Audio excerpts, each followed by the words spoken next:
Protecting settlements from villainous scum, it's Settlement Patrolman. The action figure every child wants. Wearing the all-new Manticore Dominator suit with light-up jump assist thrusters. Press his backpack to hear Settlement Patrolman speak. Not seen you around here before, Commander. Is that a Karma P15 in your pocket, or are you just pleased to see me?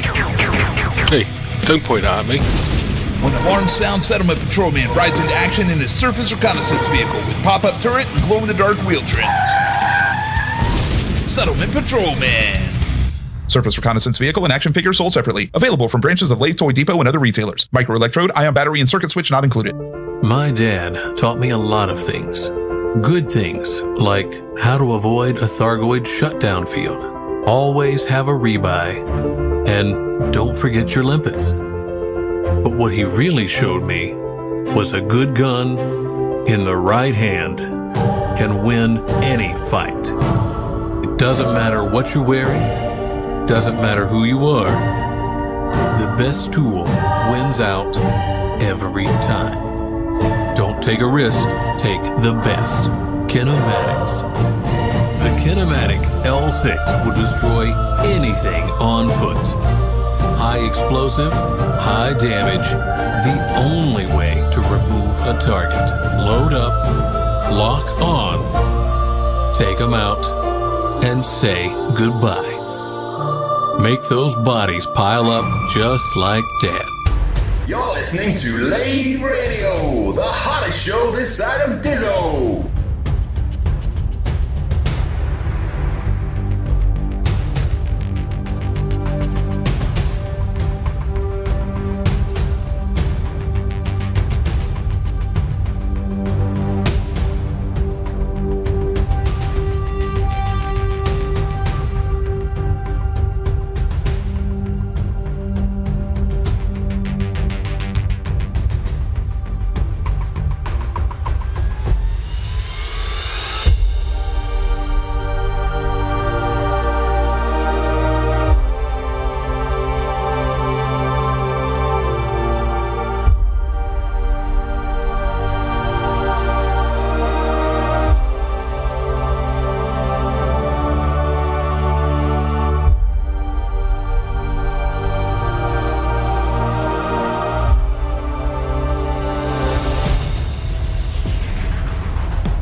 Lave Radio, transmitting to every corner of the galaxy.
07 Commanders, and welcome in. I'm Commander Psyche, and with me, as always, is Oh no, wait, this is Lave Radio.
The next track is Heartbeat, a track I began many years ago at university for a film, but finished a long time later. It was composed for a short horror and meant to emphasise that feeling of being alone in the quiet. Maybe that's what it's like being alone in a spaceship.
Greetings, fellow commanders. I am Commander Ashbash Beard, and next up I'm going to present to you my song, Docking Request. Basie's asking for a request in a station that is having a party. So, if you want to listen to more of my music, you can visit my SoundCloud, which is soundcloud.com/ashbashbeard, and follow me and listen to my other stuff from there. So anyways, fly safe and enjoy yourselves on Lave Radio.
the team on Dex Island take a well-earned break before their Series 2 return, there's plenty of material to fill the void.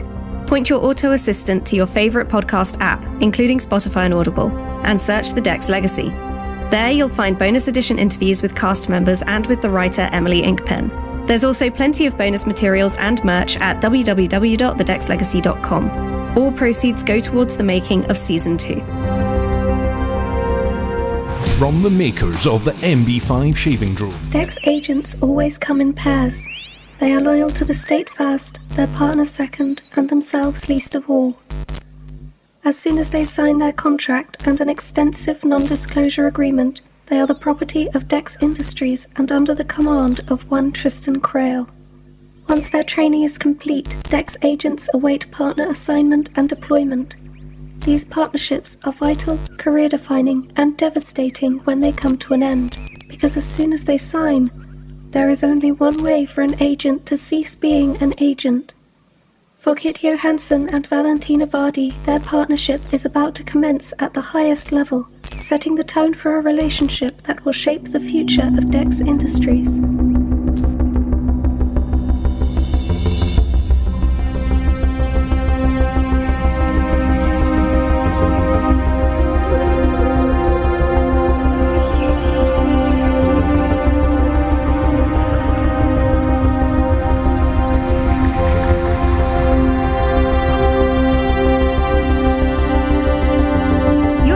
International Confederation, a bonus episode of The Dex Legacy, starring Tiffany Clare, Alex White, Chris Gregory, Warren Graham, Hadia Morris, York Campbell, Rhiannon Armitage, Mary Claire Wood, Fraser Armitage, and Emily Inkpen, with music by Dr. Alan Stroud.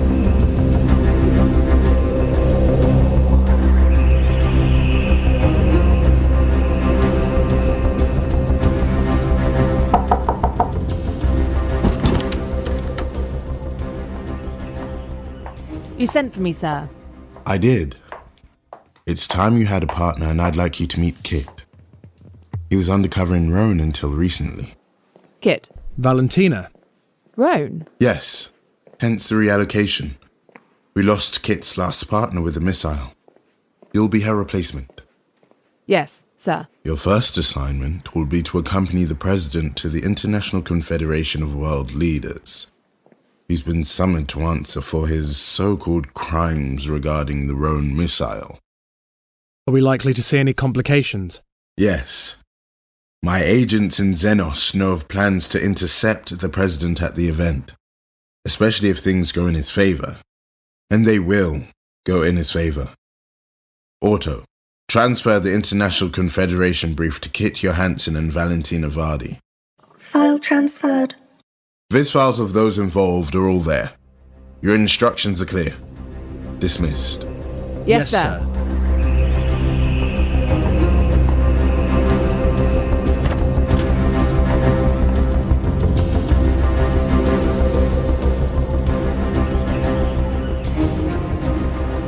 Rhone? I can't talk about that. I lost my partner. Yes. I'm sorry. It's the worst thing. Hopefully it won't happen to me. Yeah, well, that's a hope I can get behind. You're fresh. No previous partners or overseas assignment? No. So you're yet to put your life on the line for Dex Industries? I wouldn't say that. Oh? I was almost killed by Isra Dex. Isra Dex? Yes. When did that happen? About a month ago. During the torture test. Torture test? That actually happened? Yes, it did. And how were you involved? I was the lead interrogator. You're kidding. No. She had my head in a lock. A fraction of a second later, and I'd have been gone. Tristan intervened in time. What was it like? What was what like? You know, what were they like? They, Look, it's hard to describe. They're not normal. They don't feel pain like other people. They don't lie like other people. In fact, they don't lie at all. Not really. It was weird. They were evasive, but they took a lot of punishment before they let anything go, and even then, the younger one, Ren, he's smart. And the others? The girl, Isra, she's tricky, slippery. She doesn't lie either, but she went for a compelling negotiation. That was when it happened. Boss told me to play along, so I did. I released her, and she is so fast. I threw up after because I was shaking so much, and not because of the chokehold, but because of how fast it happened. I've never seen anyone move like that before. And the look in her eyes just before. They're killers. Cold killers. The three of them. The oldest one, Varian, he killed Yaz and Perone with his bare hands. He broke out of his bindings. That's impossible. Yeah, we thought so. Yaz and Perone definitely thought so. So, they are what people say they are? Worse. Much worse. I heard Boss talking about them taking out whole units of enemy soldiers on their own, and I didn't believe it. Thought he might have forgotten to mention other Dex soldiers being involved, but no. They could do it. And you were in a room with them? You didn't have a partner agent, you were in there alone? Most trainee agents are on admin duty and get stuck doing paperwork until their first deployment. Well, I've done my fair share of paperwork, but honestly, it didn't sink in. You know, the danger, and until it was over. I had a sore neck, but Yaz and Perone, their bodies. Perone's head was facing the wrong way, and Yaz, well, he clearly punched her in the face, but her eye and that side of her face was just gone. Unrecognizable. And Boss wasn't even angry with them. They did that to Dex people and they got away with it. But they thought it was real, right? They thought they really had been captured. You were torturing them. Yes. And I was telling them what we were doing to the others. That's when it all started working. I guess I was having fun because I knew it wasn't real and it felt like a game. But to them, it wasn't a game. No. Let's just say when Tristan told me I'd be paired with someone fresh, I didn't expect... You're not fresh, if you've seen that kind of thing. You must have scored highly on interrogation. Interrogation and tech. Well, those were my worst scores, so we're well suited at least. Alright, let's get to that transport. We can read up on our targets on the way.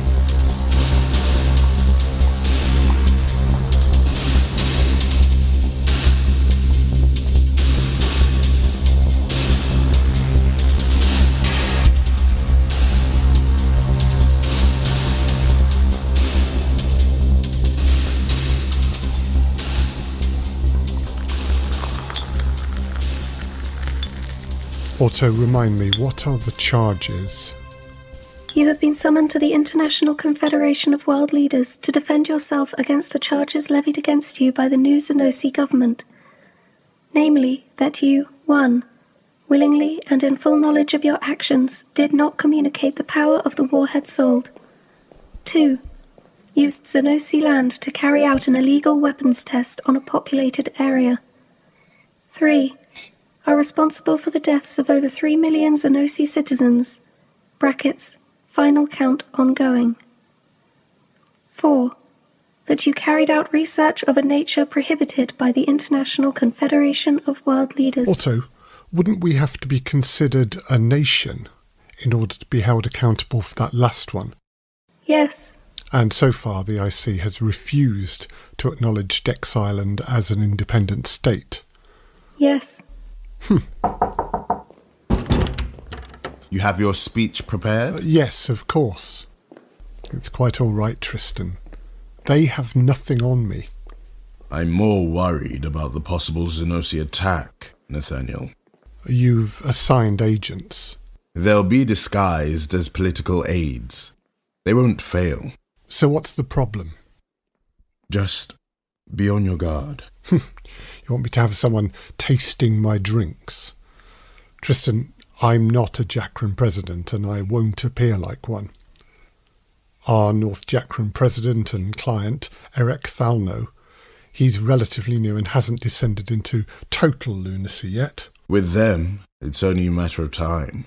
Jakran presidents do tend to die in office. Well, that's one way of putting it. Assassinated in cold blood would be another. The South Jakran president, Araven, he must be getting nervous now. Yes. He's been president for almost 20 years. Tick-tock. Indeed. Any specifics? There are 3 groups planning coups at present.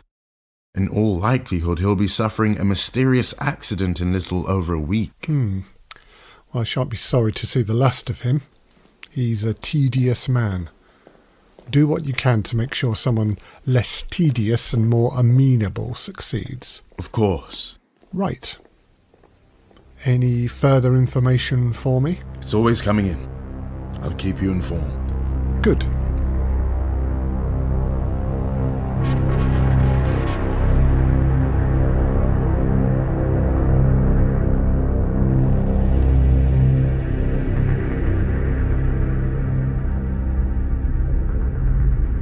So, we've got 3 marks. We can kill 2, but 1 needs to be alive at the end of it all, and we can't be seen by anyone. The one who has to be alive. She's personal assistant to the new Xenosi Prime Minister. Yep. What do we do? Lock her up somewhere? That is what we need to work out. This is the seating plan. A circular table with 1 standing position. I take it our president will be pleading his case from there, with Xenos almost opposite. He'll be between North Jakra and Oskil. How many Oskilian chancellors will be there? It says here all 5. This is a big one. They normally only send 3. The 2 we can kill are mid and low level aides. Have you ever done anything like this before? Yes. Once. But the objective on that one was to watch and defend, not purposefully hunt. There's 2 of us and 3 targets. That's too many to tail without losing sight of one, if they split up. So we incapacitate the PA. She removes herself from the situation, then stalk the other 2 and take them out. Incapacitate how? We need to slip her something. Get her to go to the bathroom and stay there for a prolonged period of time. Then we can take the other 2 out. We need her to be quiet, though. Neat. Agreed. How do we dispose of the bodies? Taximara. Ugh, really? You don't like it? It works well enough, but it leaves a stain and it's just... You don't want to watch it work. That's for sure. You're squeamish. I think it's normal to be disgusted by a dissolving body. Does it smell? Not much. It's Devek and Srivastava tech. They teamed up on it, so of course it works. It's just gross. Well, I don't care. I'll guard if you like. Sure. But no judgment if you keep your distance. Let's have another look at the building blueprint. It says here we have to pass out these memos to the other delegate parties. Discreetly. Other delegate parties? Except Xenos. What do they say? They're sealed. Multiple objectives. Great. Now approaching Hearth, principal city of the Oskilian region of Fenos. Why is it always Hearth? It's where the seed shuttles landed and the first colony was established. It's the unofficial capital of the planet, in a way. The International Confederation always meets there. You'd think I'd know that. I'm Femrossi. Knowledge is only knowledge once you know it.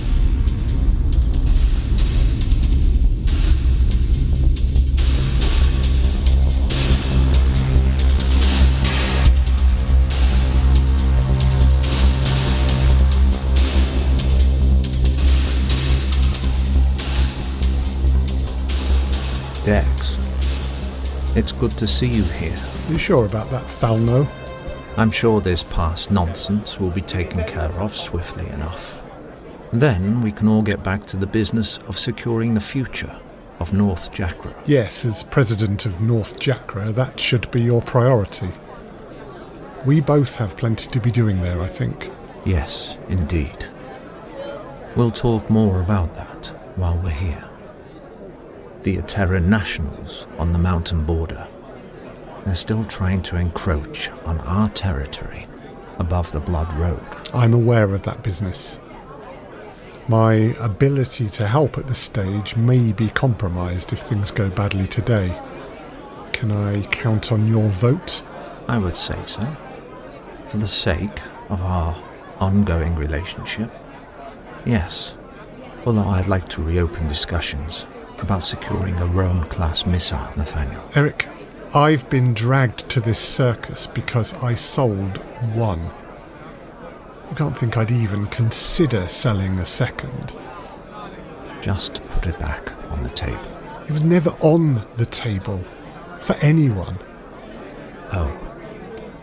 You're keeping your nose clean until the trial's over and done. I see. If you can guarantee me your support, I'll send my children to clear your Eteran problem up within the month. Well, there's a threat that will wake the Eterans up and make them pay attention. Done and done. Last time I was here in Oskil, I saw some of the high security footage of them fighting in the Dominos Mountains. You do know how to build weaponry, Nathaniel. I'll give you that. I know how to charge for it too. One vote coming right up, and I consider it a bargain.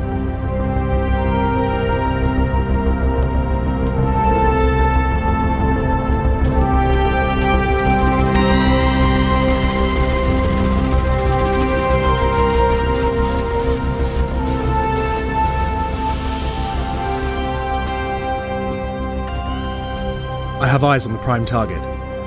The secondaries are together. You've got a better view than me. How tall are you? 1.8 meters. Ish. Are you Chakran? Yep. Figures. You see anything else? Do we need to? Nothing wrong with being focused, I guess. The PA's on the move. She's coming over. Let me lead. Dex Island? That's right. Xenos? Yes, this is the schedule for the day. Thank you, but we already have this. You'll want to see this version. All right. Thank you. Keep the targets in your sight. What's she given you? Oh, It's a comment attached to the dock. I'm an agent. Stand down. They know Dex Island has agents. So they're throwing this out there in case it makes a difference. Well, even if she is an agent, orders are orders. Right? Right. And sending her for a long bathroom break won't change anything. All right, we proceed. Already done. What? I aimed the tick at her other hand while she passed you the files. Direct hit. You're sure? Positive. Gods, you're good. Where are the others? Where they were. President's moving. And so are we. Boss said they'll only make a move if our president is cleared. That's right. But we should take them now. We can't kill them too early. Someone will notice their absence. The First Minister will need them during their proceedings. Fine. We wait.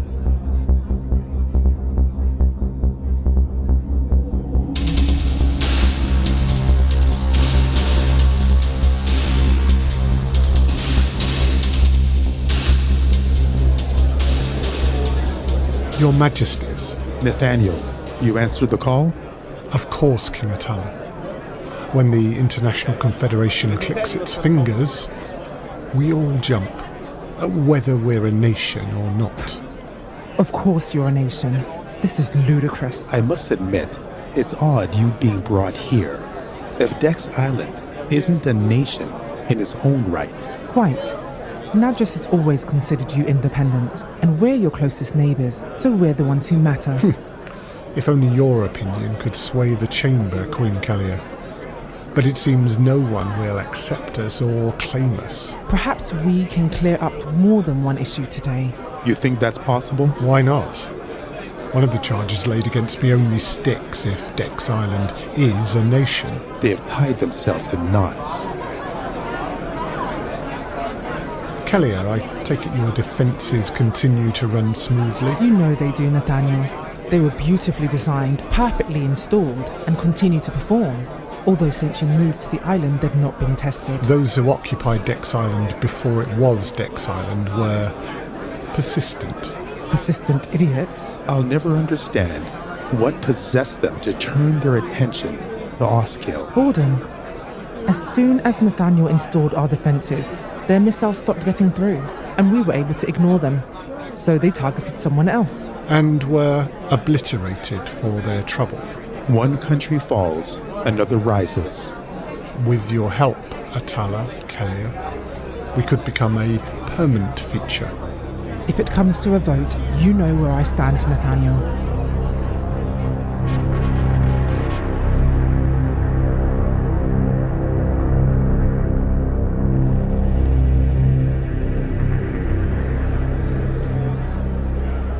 When does it all get started? It's already begun. Let's give out those memos. They're obviously important. What do you mean it's already begun? Look around you. The debates are happening all over the place. Xenos is working Oskil right now.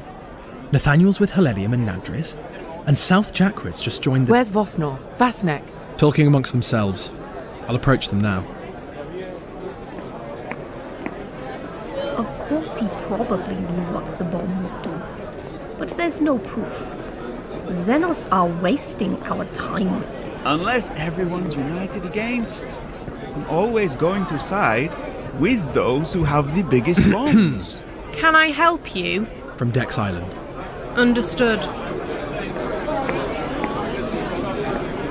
Did you hear anything? Xenos are screwed. I'll deliver to North Jakra. Thauna's team are close. Incoming communication. Boss. Answer. Another target has been acquired. Visfile transferred. High priority. Use deadly force if necessary. Valentina, did you get that? Yes, they're moving. I'm on them. Of course, a Dex presence in Helenium could dissuade their attention. That's close enough. Can I help you? Phew, that was close. Good work. I have a message for your president. I'd be happy to pass anything on personally. Perhaps we can discuss it over there. You really want to do this? Absolutely. I wouldn't want my president interrupted. Fine. Valentina, watch his right hand. He's got a spike. No sudden movements.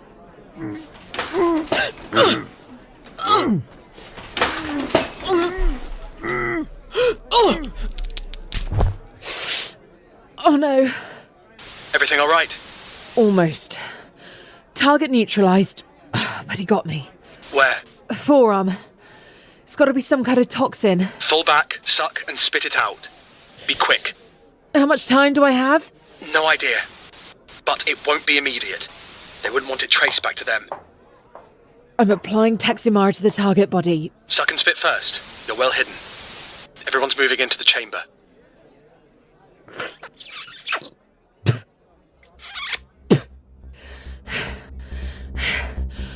I'll be right there.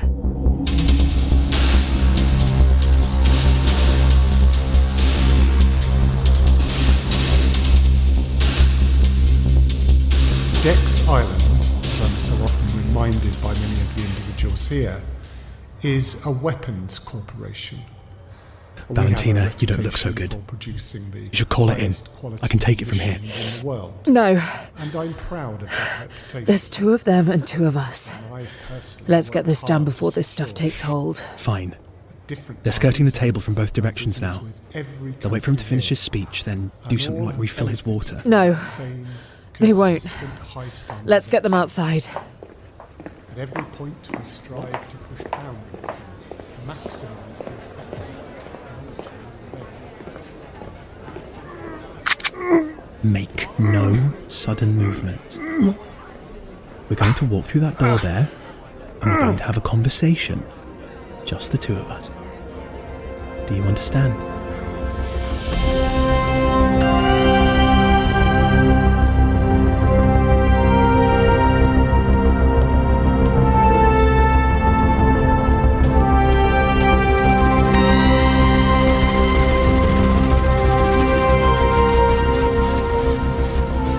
Step back, Kit. You don't want to watch this. Remember, dissolving bodies and all that? Valentina, you really need to sit down and take a stim shot. We'll take care of this, then call it in. Oh. I can watch him after you've been given some... Oh no. No. I need immediate assistance.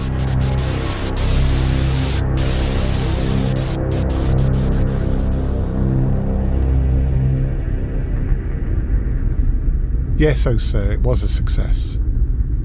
My name's cleared and Dex Island has been officially recognised as an independent nation. So a double win. No problems. One of Tristan's agents took a spike for me. Yes, I'm fine. I understand it was close. I'll be talking to Tristan about her. She's good, and with that kind of skill, I'm thinking personal staff. She's not well, but it's all worth it considering. This makes our position much cleaner. It seems no one wants to mess with us after your Rhone bomb. It really was a spectacular achievement. I'll need to ready the press for an official announcement. They say Rhone has been reduced to fine grey dust, and Dex Island is rising from the ashes.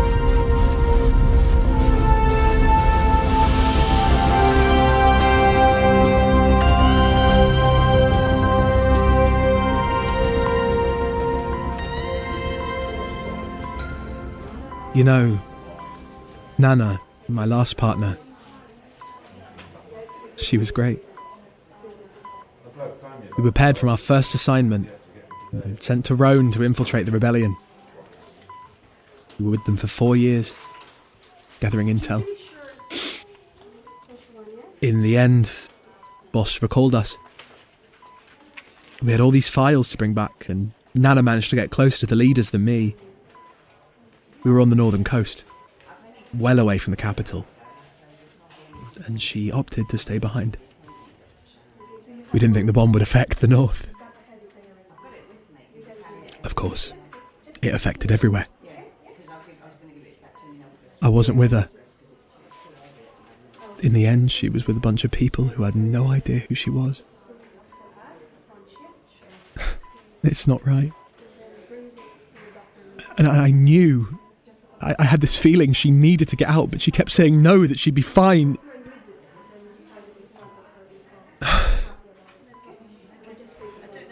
Come on, Val. Wake up. I can't lose you too. Not so soon. We were good together today. We make a great team. You can't let them get you. Not on your first assignment. Val? You're awake. I'll call someone. You call me Val? Yes. Only my brother calls me Val. You have a brother? And 2 sisters. Tell me about them. You want to know? We're partners now. I want to know everything.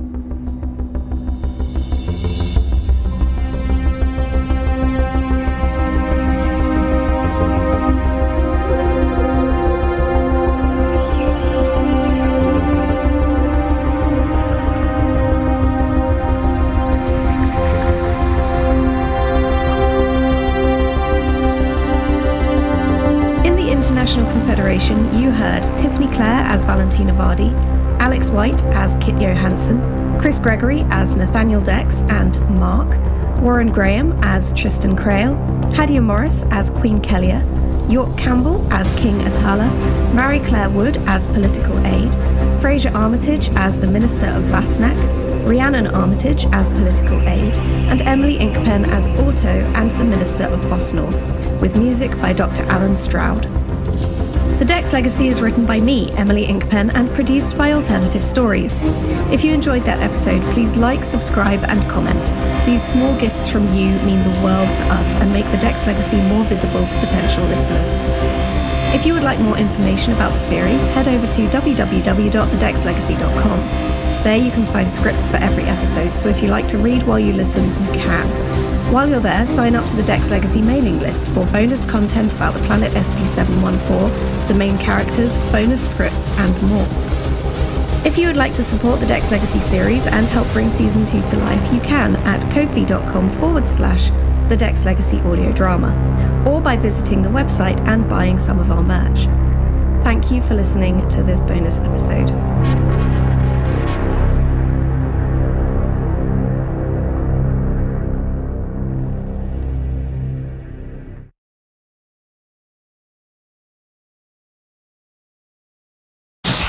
Lave Radio. Lave Radio. Fly safe and enjoy the show. Lave Radio. The universe of Elite and the development of the computer game Elite 4, known as Elite Dangerous. And the fantastic community that surrounds it. Broadcast from an orange Sidewinder and hosted by a vending machine technician. A place of nonsense and innuendo for forum dads. A self-contained podcast 2 hours long. Transmitting to every corner of the galaxy. It's even louder than me. The hottest show this side of Dizzo. The name of the place. Lave Radio. Lave Radio. Lave Radio. Lave Radio.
Greetings, Commanders, and welcome to episode 416 of Lave Radio, the show that talks about the universe of Elite and the fantastic community that surrounds it.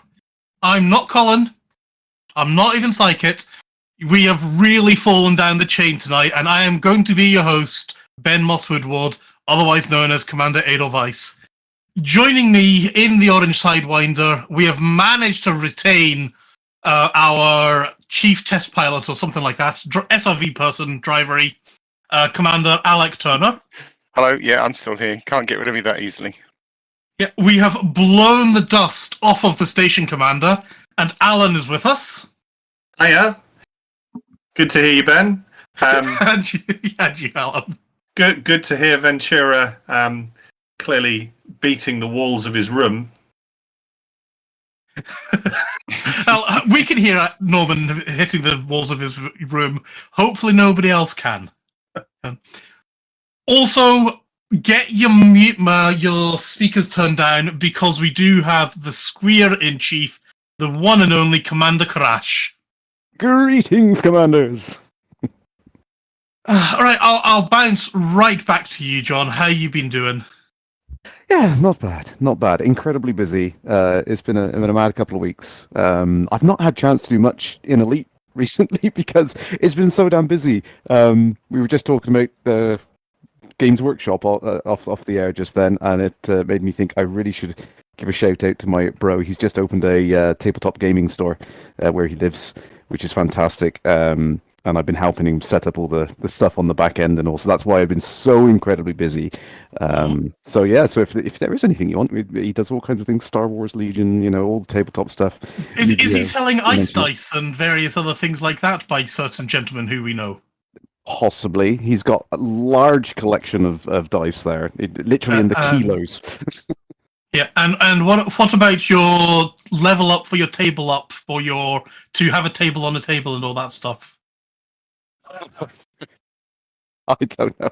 I don't know about that. If you will have to find out. But yeah, we'll try and share some of the details with you guys. It's been a mad couple of weeks, bless him, but he's kind of followed his dream. He's been into the tabletop stuff for a long time, so I'm glad to say he's finally open. He's just waiting on me to get all these products listed on the database so we can open the web stores. I'm being asked a dubious question coming in from Twitch. What about furry dice? Furry dice? Well, possibly. We can sort that out. Yeah. Right, well, I think we'll move away from that rather rapidly. All right, Alan, I know you've been damn busy since last we spoke. Oh, God. I mean, it's going to be quite hard to kind of track stuff, I think, really, because it's been a while since I've been on there. So, I mean, this last weekend, Karen's just been out to New Orleans. One of the reasons why we retired from running LaveCon is because our event organizing is kind of going in a slightly different direction. So we've just secured World Fantasy Con, the international book convention for Birmingham in 2025, which Karen is going to chair. So that was pretty amazing.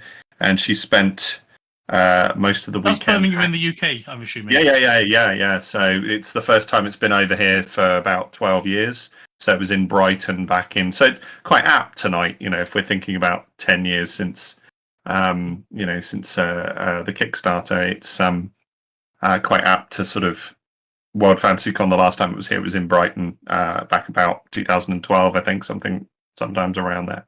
So 10 or 12 years. And then, so she spent a weekend hanging out with Charlene Harris, the writer of True Blood, Charlene Harris, and Cassandra Clare, the writer of Mortal Instruments, and all sorts of amazing people.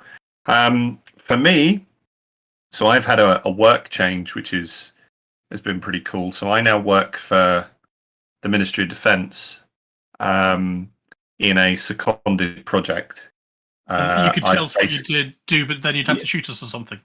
Well, it's okay. It's official rather than top secret. But I coordinate a research project on science fiction writers talking to the Ministry of Defence about what we're going to face in the next 100 years. So I'm basically coordinating discussions between groups of amazing science fiction people and experts in fields in the MOD, and and it's pretty cool. Interesting. Yeah, it's pretty cool. That does sound remarkably interesting, and potentially we're all going to die. Well, it's or hopefully not. No, I could, I mean, some of it's quite hopeful, some of it's quite, not so hopeful. But it's a fascinating kind of setup, and very different to what I have been doing. And then what other stuff is just this week going through. I'm doing some more writing at the moment, so I'm working on some things for some submissions at the moment. I've got quite a lot of things that are in the pipeline, which I had to do over the summer. Those are all finished now, but I've been sort of pitching out to a couple of things. Did a couple of pitches for some. Was invited to pitch for a TV series on Amazon, which I can't tell you what it is, but I've pitched for 2 episodes, so we might see something happen there. Don't know. It's all. I know you can't confirm or deny this, but I would love to see.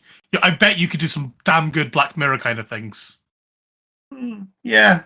I can see you doing some good stuff for that, but I can't say. I know you can't commit on. Anything. I mean, it's pretty exciting, and it is at that kind of level, which is, and I'll be honest about that. It is at that kind of level, so which is very, very cool. So I mean, it kind of, and I'll talk about this a little bit more later. It kind of filters in when we were sort of saying that tonight would be a little bit about thinking back 10 years. it kind of fits in with that moment, which is quite interesting. So yeah. Right, and Alec, I know you barely made it, so why don't you tell us what you've been up to? I can't compete with all of that. I think the most exciting thing I did this week was had a pub lunch at a Weatherspoons. But yeah, in That's game more exciting than what I've done. In game, I've been doing quite a bit. I went out to finally see one of these Thargoids because I figured, well, they're going to get here pretty soon, and then we won't be able to go out and see them. So I thought I'd better go out and see them. So I did that and got some amusing screenshots of Thargoids in my palm of my hand and that kind of thing. But yes, we'll probably talk about this later, but we have a new buckyball race coming up. Woohoo! So yeah, I only just made the show because I've been building lots of ships and then transferring them all to the start line so I can get practicing. Yeah. And I did dabble in the CG as well and just got my 75% down with Azimuth. Boo. Boo. Yes. Yeah, so.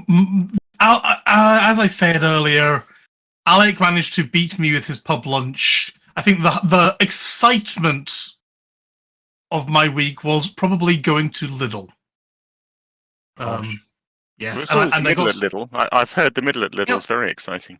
I was very pleased to get some cottage cheese for Lidl. From Lidl, sorry.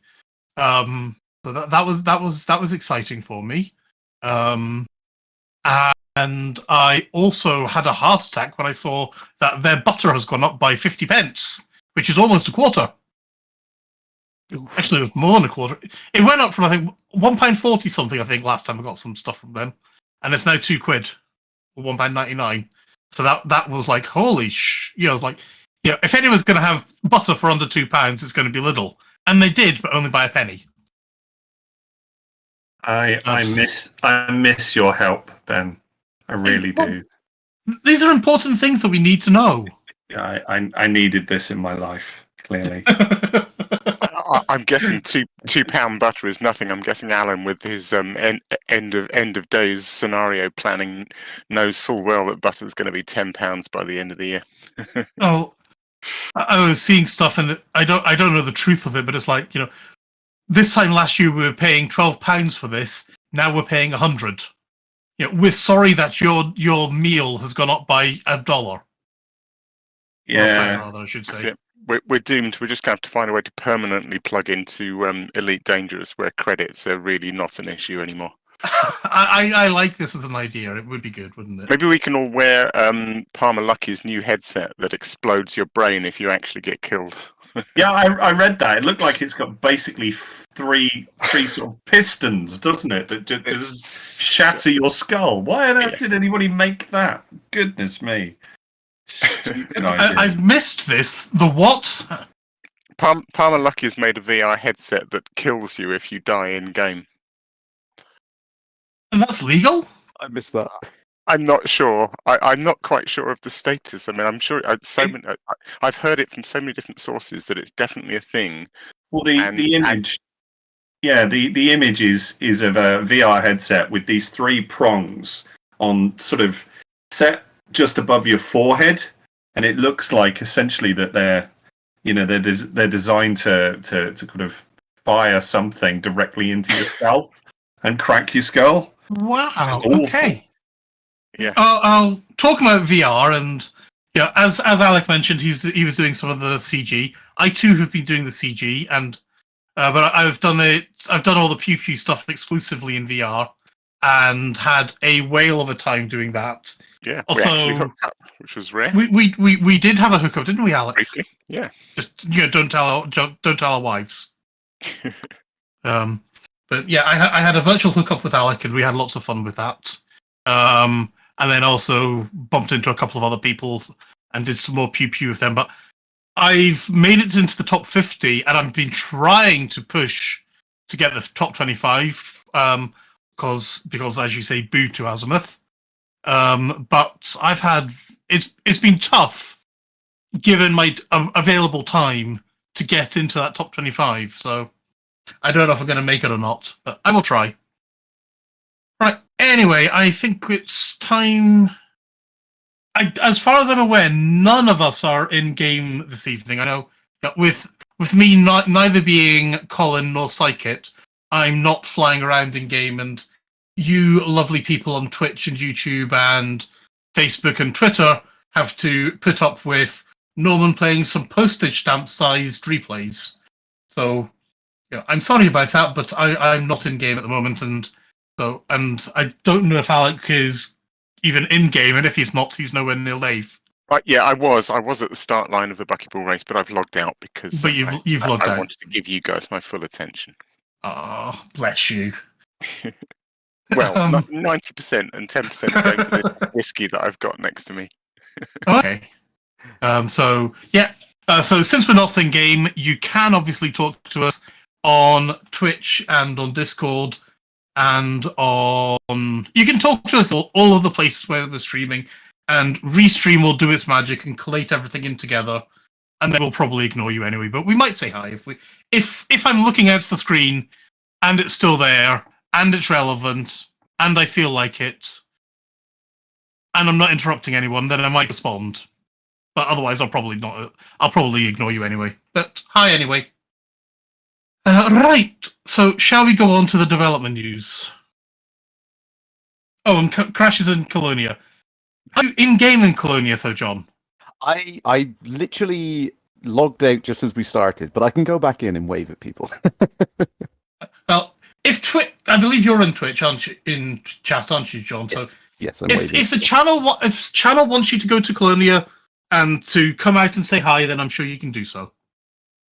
So let's go on to the development news anyway. So on Thursday we had Arf and Sally with their usual stream. They were basically. Did anyone else catch it, or was it just me? I saw it. You were there, weren't you? So yeah, it was a good fun stream. I really did like. I think the Arf and Sally bits were pretty standard, weren't they? There wasn't anything new and exciting in their own bits. No, the usual overview of screenshots, and it was fine, but it was nothing. It was par for the course. Although they had been relegated to the old studio because Planet Coaster was having its anniversary in the main room, or the main studio, I suppose I should say. But they did have a lovely pre-recorded chat with LCU No Fool Like One, which was awesome. And that was a lovely chat about Thargoids and all of that good stuff. Yeah, it was very funny. I really liked the way, but particularly for anyone that's actually met LCU in person at LaveCon and knows what a lovely, shy, retiring chap he is, to hear him sort of putting down Bruce a couple of times was brilliant, wasn't it? Yeah. Although that interview did get captured or hyperdicted or something like that. Basically, as they're wrapping up. So Frontier have put that up as its own little thing for you to watch. But then, I don't want to say better than LCU, but it was lovely because it was in person. Laughing Crow had come over from the US, and he'd managed to sneak his way into Frontier Towers, and it was just had a lovely chat between him and Arf. And great. I don't want to. I might get this wrong and make a tit of myself. Mm-hmm. Is this just the show notes? Isn't it Grinning Crow? No, I'm pretty sure it's Laughing Crow. Okay, all right. I'm going to. Yes, it is definitely Laughing Crow. I'm clicking on his Twitch chat now. If you hover over the note in the show notes, Alec, it says Laughing Crow Twitch, so the link is directly to. Fine. Is there a very well-known Grinning? I'm so confused now. Because a few other people are saying Grinning Crow. So who's Grinning Crow and who's Laughing Crow, and what's the difference? This is where we need Psychit, because she does all the Twitch things. I know she's in game. No, she's not in game. I know she was in chat, but I know she's also entertaining Potato Tots. So okay, I seem to be vindicated in Twitch. I think it's Grinning Crow. I've no idea who this Laughing Crow bloke is. Well, yeah, the link that's in the show notes points to a Laughing Crow Twitch. So I will blame the researcher. There are many crows, and grinning is not laughing, apparently. Yeah. So I will have to go and fix that. So I don't want to do that just now. Could somebody make a note on the show notes who's not me telling me to do something there? Yeah. Thank you. So on Saturday, the 5th of November, we also had the 10-year anniversary of the Elite Dangerous Kickstarter. And yeah, well, before the show, that made everybody feel very, very scary and old. I was like, yeah, gosh, I was like, I was still in my 30s back then, and I had only one child, and various other things. Where is it it's been a busy 10 years. Say I'm old in grey. My youngest was in nappies. He's now in secondary school. What happened? I know. Oh, yeah, I mean, yeah. Vivid memories. Yeah. Good. I still remember Good times. rushing downstairs in my PJs when David tweeted. I was like, yes, quick, log on to the laptop. Yay, it's happening.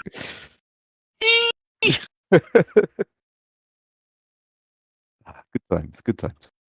And just for note, both Kerrash and I are now busy posting in the Kickstarter comments page.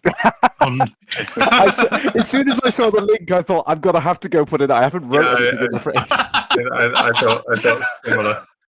Are you going to jaunty up? Oh yes, I gotta put some arts. That'll do. I get some arts. So yeah, that was.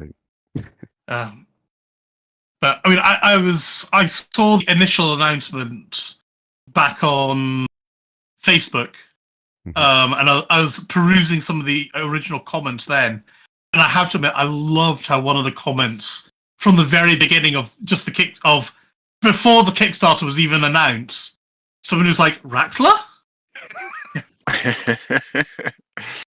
Brilliant. Because of course, we've been hankering after that since the 80s. Well, we can talk more about that a little bit later if you want. We will probably get in there, I guess. So there's also BBC articles. There's lots of articles actually and things at the time. They did have fairly good publicity about the Kickstarter, and obviously it all made it and everything's we're 10 years on now, so wow/eek, I guess is what I would go with that. On Monday we had the usual Discovery scanner, and that was there was a couple of important announcements in there, which was apparently Saturday some commanders were attempting to access the Galaxy via Steam, and were facing an issue where the Steam login was basically saying you've got to purchase/redeem this.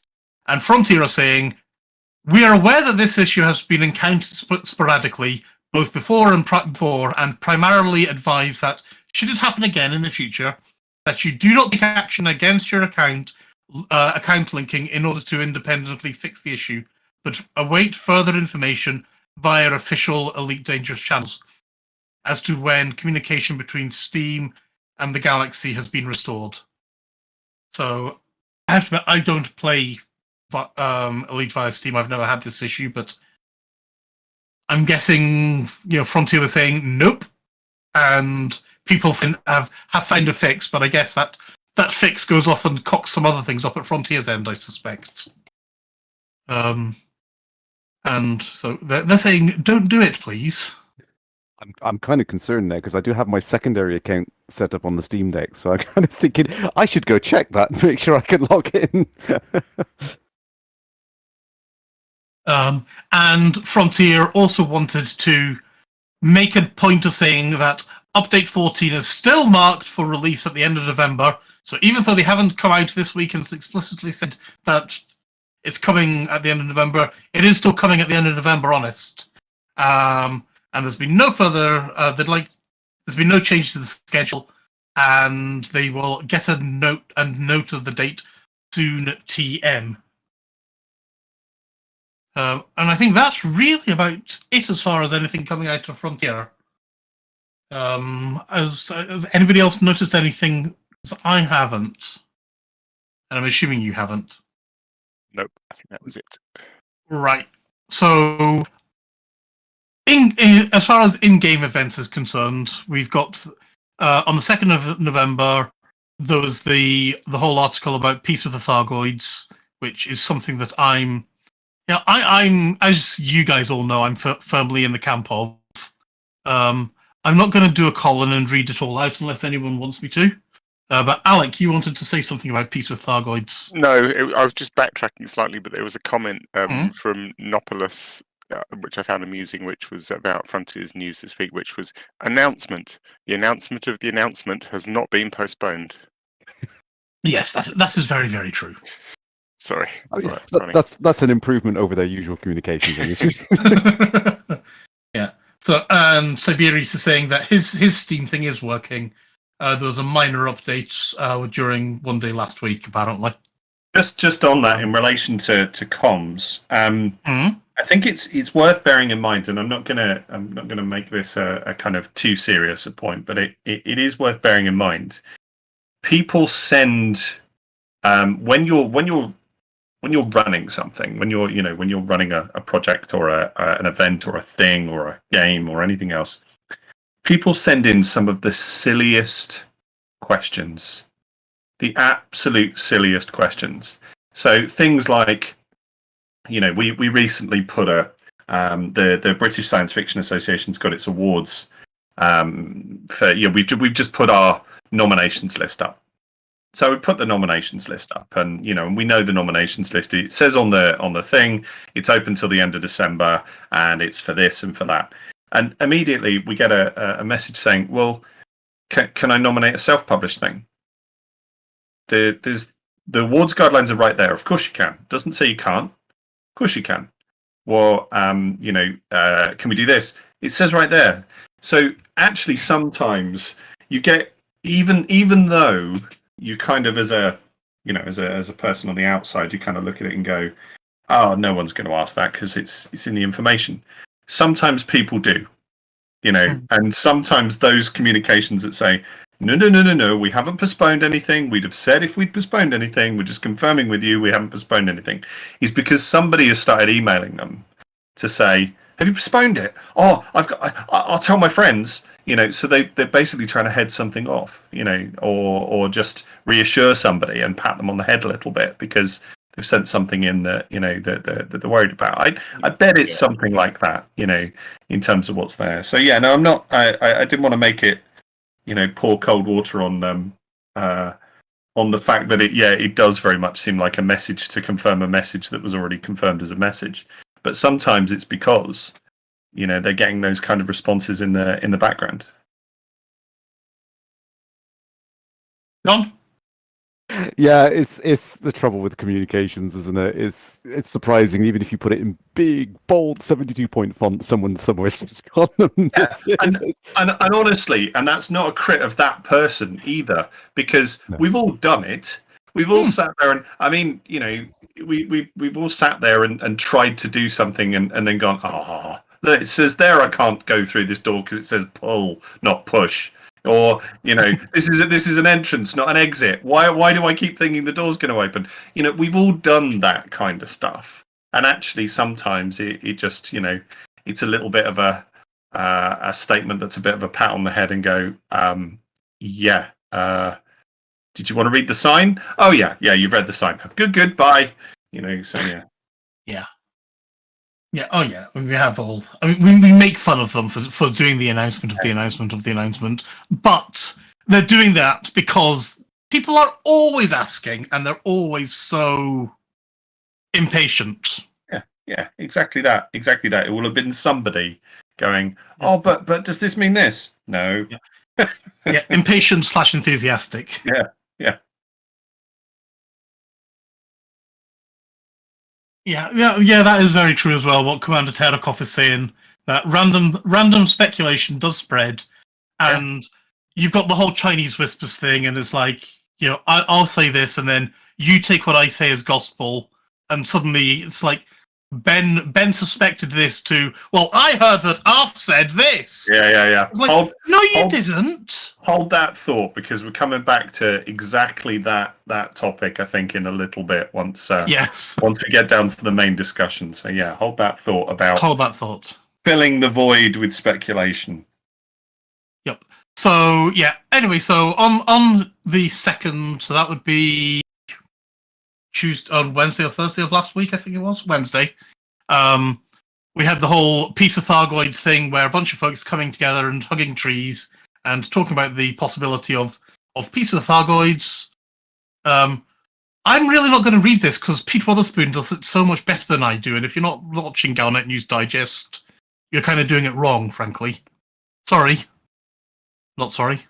But yeah, we've got Peace with Thargoids being talked about, which is awesome. On Thursday, no, the 3rd, the 3rd was indeed Thursday, yes. We had a set of 3 CGs coming in.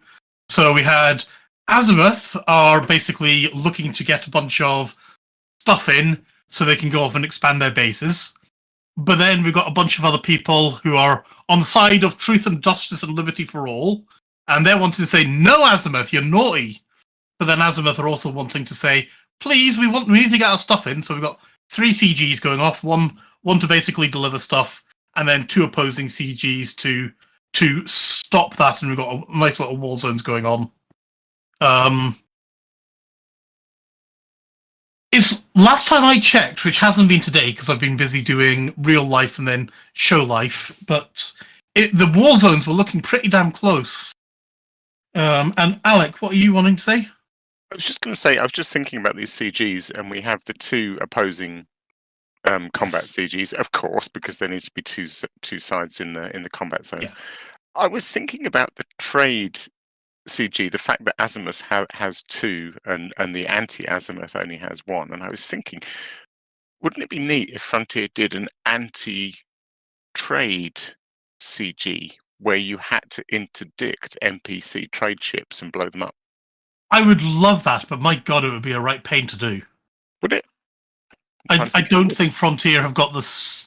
I don't think they've got the mechanisms in place to detect the tonnage of cargo blown up. I guess also the problem is there isn't really enough trade ships to satisfy 1,000 ravenous commanders looking to interdict trade ships. You know, you can bundle into a CZ and shoot other ships to your heart's content. Yeah, and these are things that Frontier have in place that they could just drop in and put a story around. Yeah, interesting though. It just struck me that there was no opposition. I would love it, and it reminds me of during one of the first CGs where they were building some of the Federation war zones. And a bunch of people, myself included, not war zones, the carriers. A bunch of people, myself included, didn't like the Federation doing this, so they would basically did their own sort of. They were hyperdict or interdicting rather people who were doing the CG and RPing piracy in it to stop the CG from happening. Even though obviously it's just a dip in the ocean and things like that, but it was still a lot of fun. Yeah. And was that Lou? Ooh, might have been. That sounds. It might have been Lou, but I can't remember off the top of my head. Alan, what are you wanting to say? I was just going to say, if you wanted to do something related to anti-trade, then I mean, it would depend on how well the system maps stock. So what you could do is, if you know that the trade goal is to a specific location, then basically trade out all the regions around that specific location in terms of their supplies. Love it. Mm-hmm. Buy up all the stuff they're trying to ship and sell it. Yeah, that's good. Sell it elsewhere. And then what you're doing is you're not, it's not a combat, because, sometimes with these things, I mean, we can get locked into the idea of competitive goals always being focused around combat. Actually, if you do it that way, you can make sure that it's competitive, but it's not combat based. No, you're right. That's lovely. I mean, and that happens for real with if you're using EDDB on a trade CG, you do see those stocks, they drop. plummet. And then you have to pick somewhere else, and then that drops. Then you have to pick somewhere else. So doing that to the NPCs, I love it. That's great. Yeah. Neat. Yeah. There you go, Frontier. Yeah, you get that for free, unless Alan wants to charge you. hey, I haven't been working there for 10 years. Clearly, I've still got it. You know, this is. So on Friday, Friday. Frontier, or rather Galnet News, caught up with what the rest of us were saying, and like, oh my god, the Thargoids are coming to the core systems. And I was like, yeah, congratulations, guys. We've been saying that for the past month. Yeah. But, hey, Professor Yarrow Kenyatta, who is apparently a noted academic and things like that, they're saying that they're coming soon. Maybe that makes it official. I don't know. But yeah, so they're officially going to the core systems. We know this. On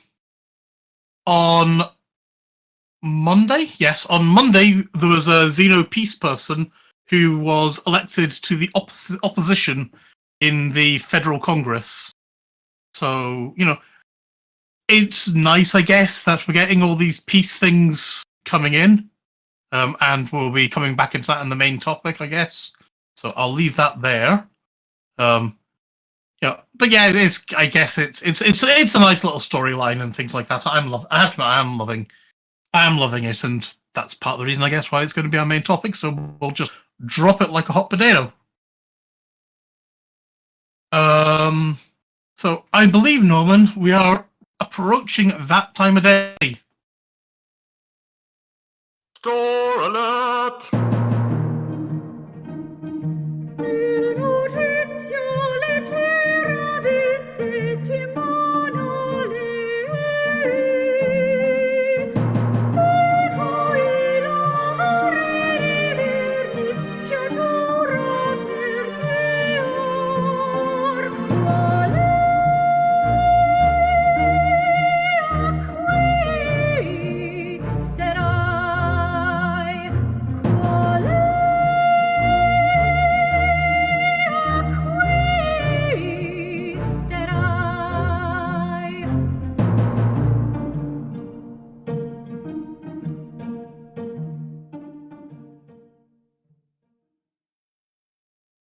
So, with the store alert this week, we have probably one of the best Babylon 5 episodes of Season 5, which was The Day of the Dead.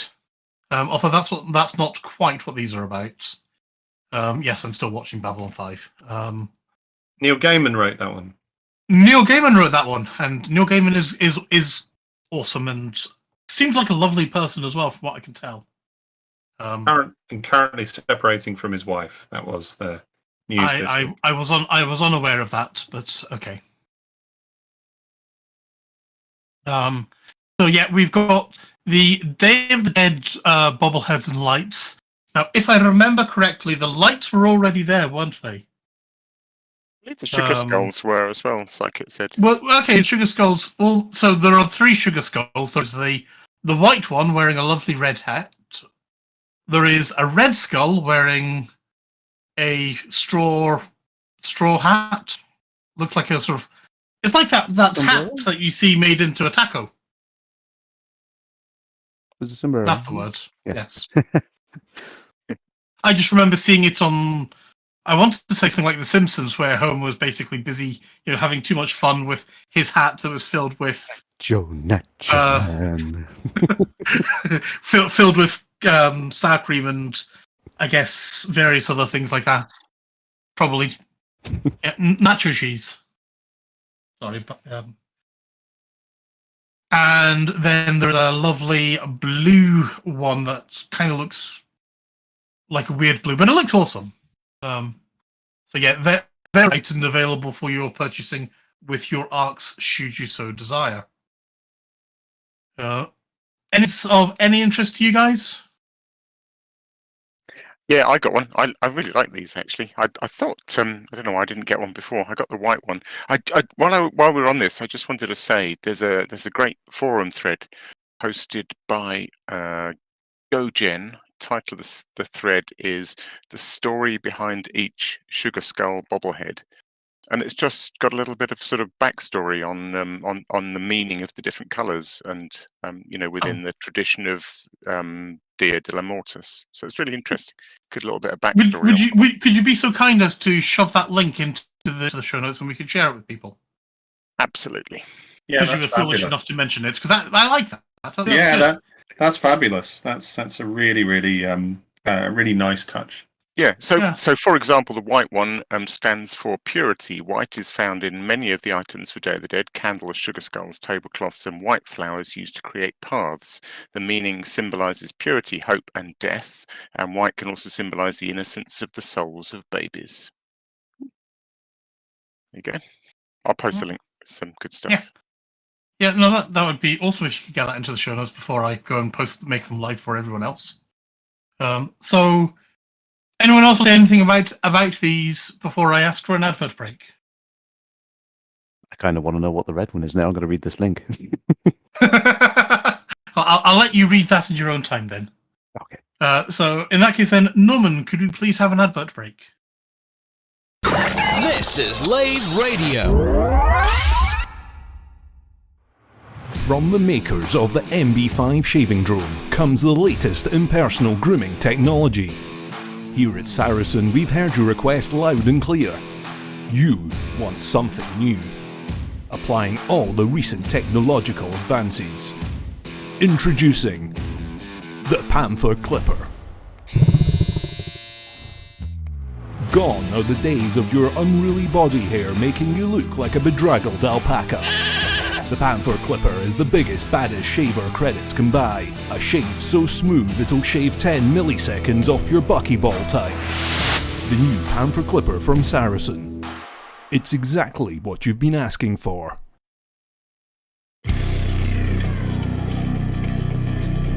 Protecting settlements from villainous scum, it's Settlement Patrolman. The action figure every child wants. Wearing the all-new Manticore Dominator suit with light-up jump assist thrusters.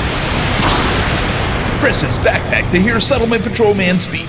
Not seen you around here before, Commander. Is that a Karma P15 in your pocket, or are you just pleased to see me? Hey, don't point that at me. When the alarm sounds, Settlement Patrolman rides into action in his surface reconnaissance vehicle with pop-up turret and glow-in-the-dark wheel trims. Settlement Patrolman. Surface reconnaissance vehicle and action figure sold separately. Available from branches of Lave Toy Depot and other retailers. Microelectrode, ion battery, and circuit switch not included. Lave Radio, broadcasting to every corner of the galaxy. We all know what it's like. You're busy managing your settlement when suddenly the alarms go off. Oh no, not again. That's right. A commander with a Federation naval rank of Admiral, an Imperial King no less, has landed in a ship worth over 100 million credits and is killing all your staff, while they look around for a 10 credit adhesive to glue an upgraded scope to their 100,000 credit assault rifle. They fly away with their super glue and you're left with a problem. How are you going to get your agricultural plant back up and running? How am I going to get my plant up and running? How are you going to find staff at short notice? How am I going to find staff at short notice? How are you going to deal with all those bodies? There's bodies everywhere, and they've stained the carpet. Wonder no longer. Call Aries Crime Scene Cleanup Services. Hello, I'm Harry, from Harry's Mine. After a sudden increase in robberies and murders by commanders since 3307, I've gained valuable expertise in cleaning up bodies, recruiting new staff and restocking stationary lockers. Now you can benefit from my experience by signing up to our Crime Scene Cleanup Service subscription plan. That's right. For only a small monthly fee, when your settlement alarms are activated, our rapid response cleanup crew will be dispatched, along with our patented Cadaver Scoop 150. The Cadaver Scoop 150 can be mounted to surface reconnaissance vehicles and skimmers to make tidying up your settlement a breeze. Wow, the bodies are gone. Our recruitment team has potential new employees on standby across the galaxy, ready to fill your vacant roles in security, logistics, administration, processing, and more. My plant's operational again. Thanks, Aries Crime Scenes Cleanup Services. Ari's Crime Scene Cleanup Services. We'll have your settlement as good as new before the next ship arrives. Cadaver Scoop 150 disposal bags sold separately. I don't know about you guys, but I could tell that everyone here really enjoyed all those adverts, and I think these are new for you, John and Alan. Yes. Yeah, totally. No, they're fantastic. That broke we have our lovely Chris Mark IV to thank for those, and yeah, and it's funny because it's true. Right. Well, as we were alluding to a couple of seconds ago. Things have gone a little bit alien of late, so I'm going to mix things around a little bit, maybe from the notes, but we're going to have a little bit of an alien chat. So I'm thinking actually probably best thing to start would be alien presences back in 1984 in the original Elite. You know, we've all played it, so we can all comment there. All I can remember really is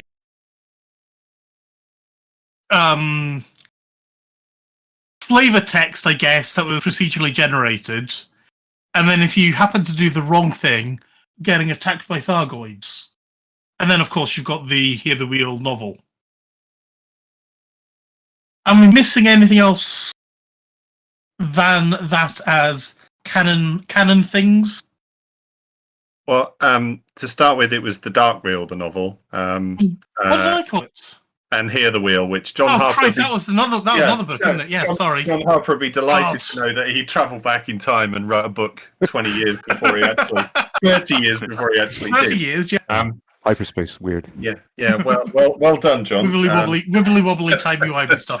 I mean, there were a couple of ways to access the Thargoid content. I had the game on the Amstrad, and in the end, I think I got something called a Game Genie, which was this little thing that you plugged into one of the ports on your Amstrad, and it allowed you to do some hacks on some of the games that you had. And one of them, I think, if I remember rightly, was a little tweak to Elite that made sure that you hyperspaced into witch space and you could fight the Thargoids.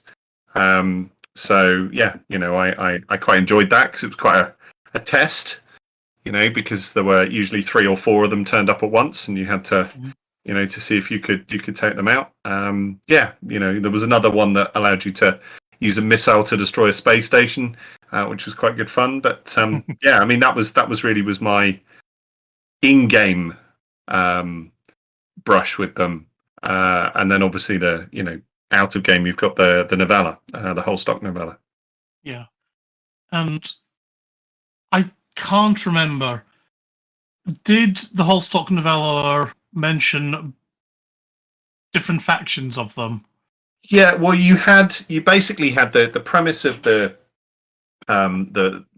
story was that the young commander, whose father had pushed him out into an escape pod, and then he comes back and he basically starts to make his way up, and he ends up trading this stuff that he thinks is legitimate. Is basically these creatures in these sleeping pods, and it turns out they're immature Thargoids, and that was part of the kind of drop in as to what it was. But it kind of didn't develop. It wasn't what part of the main sort of thrust of the Dark Wheel. The Dark Wheel's main thrust was the secret organization and Raxler and the Dark Wheel itself, rather than necessarily the aliens. But the aliens were definitely a thing. So yeah.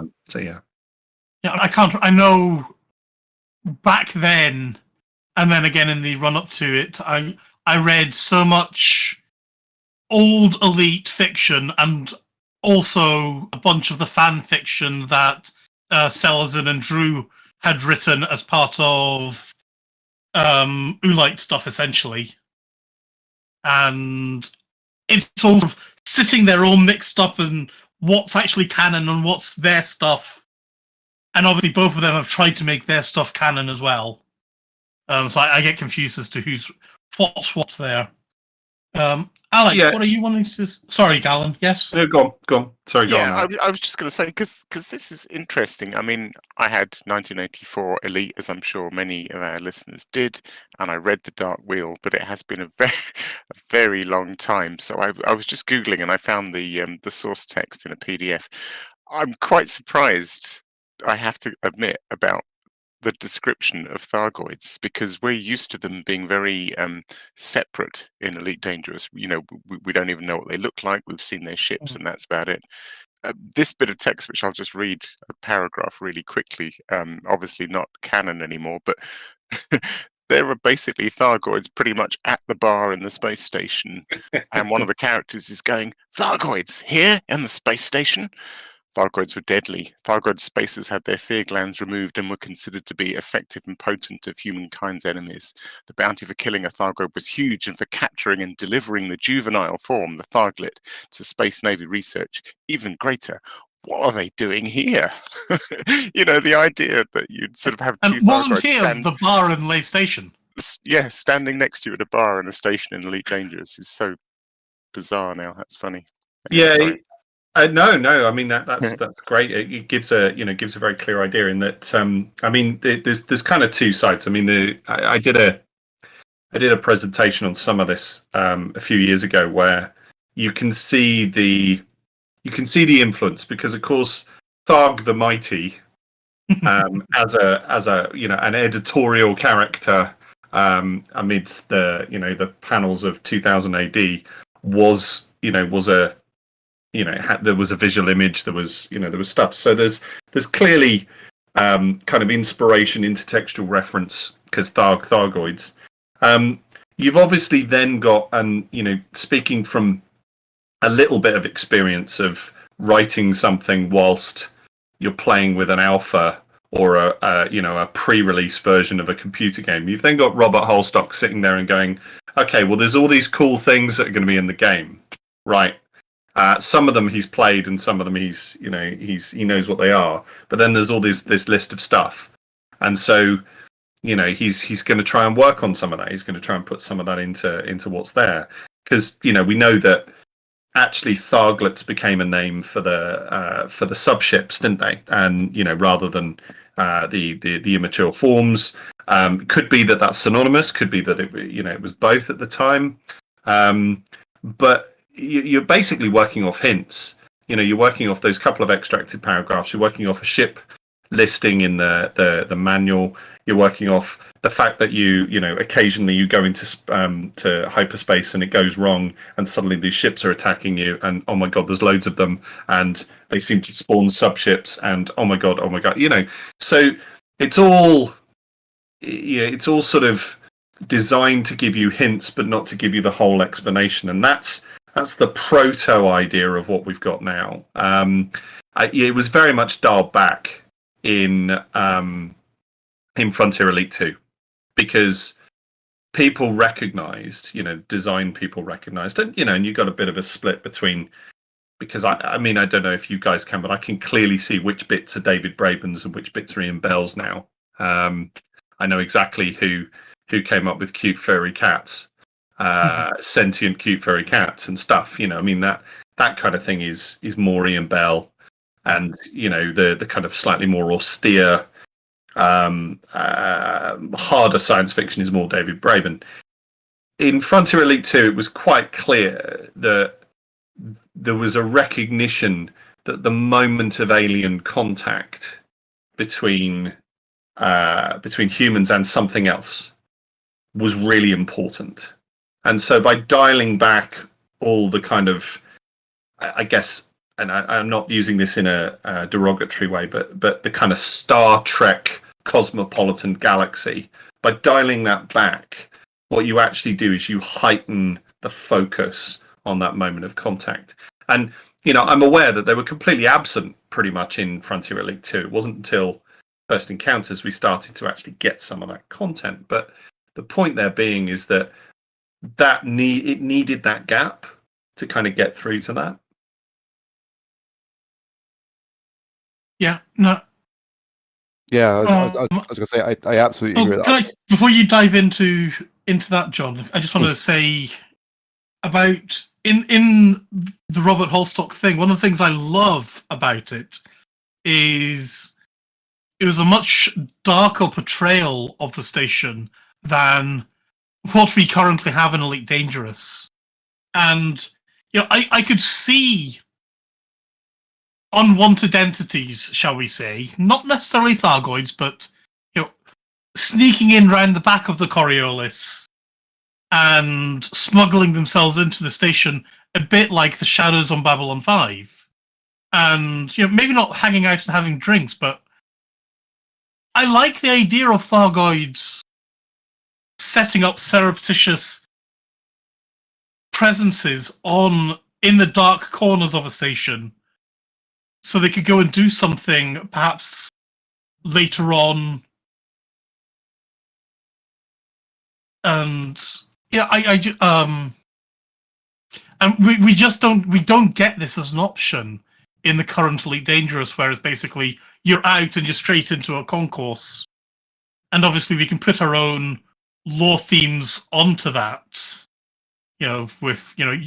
Okay, well, you're gypsies, you're travelers, you can go there and you're only going there and you're not getting into the station proper, is my headcanon for it. But I loved the original descriptions. And John, I guess, if you want to come in? Yeah, no, that's still... I was just agreeing with what I'm saying. I like what they did with Frontier. I think I had a bit of a strange introduction to the series because I was a bit too young to understand 84 and get my head around it. So I kind of watched my dad play it, but that was about it. So the first real Elite for me was on the Amiga, Frontier 2, and there was something about that eerie nature that you expected something to be there, but you never really saw anything. There was the hints. There was the secret military bases where you would see a crashed Thargoid and stuff, but that was it. And it always kind of put me on edge in a way, thinking like something might happen. But there was just these subtle suggestions of something being out there, but no kind of in-your-face stuff like you said in flavor text in 84. And I kind of preferred that, to be honest. It was kind of a bit creepy. Yeah, Alec?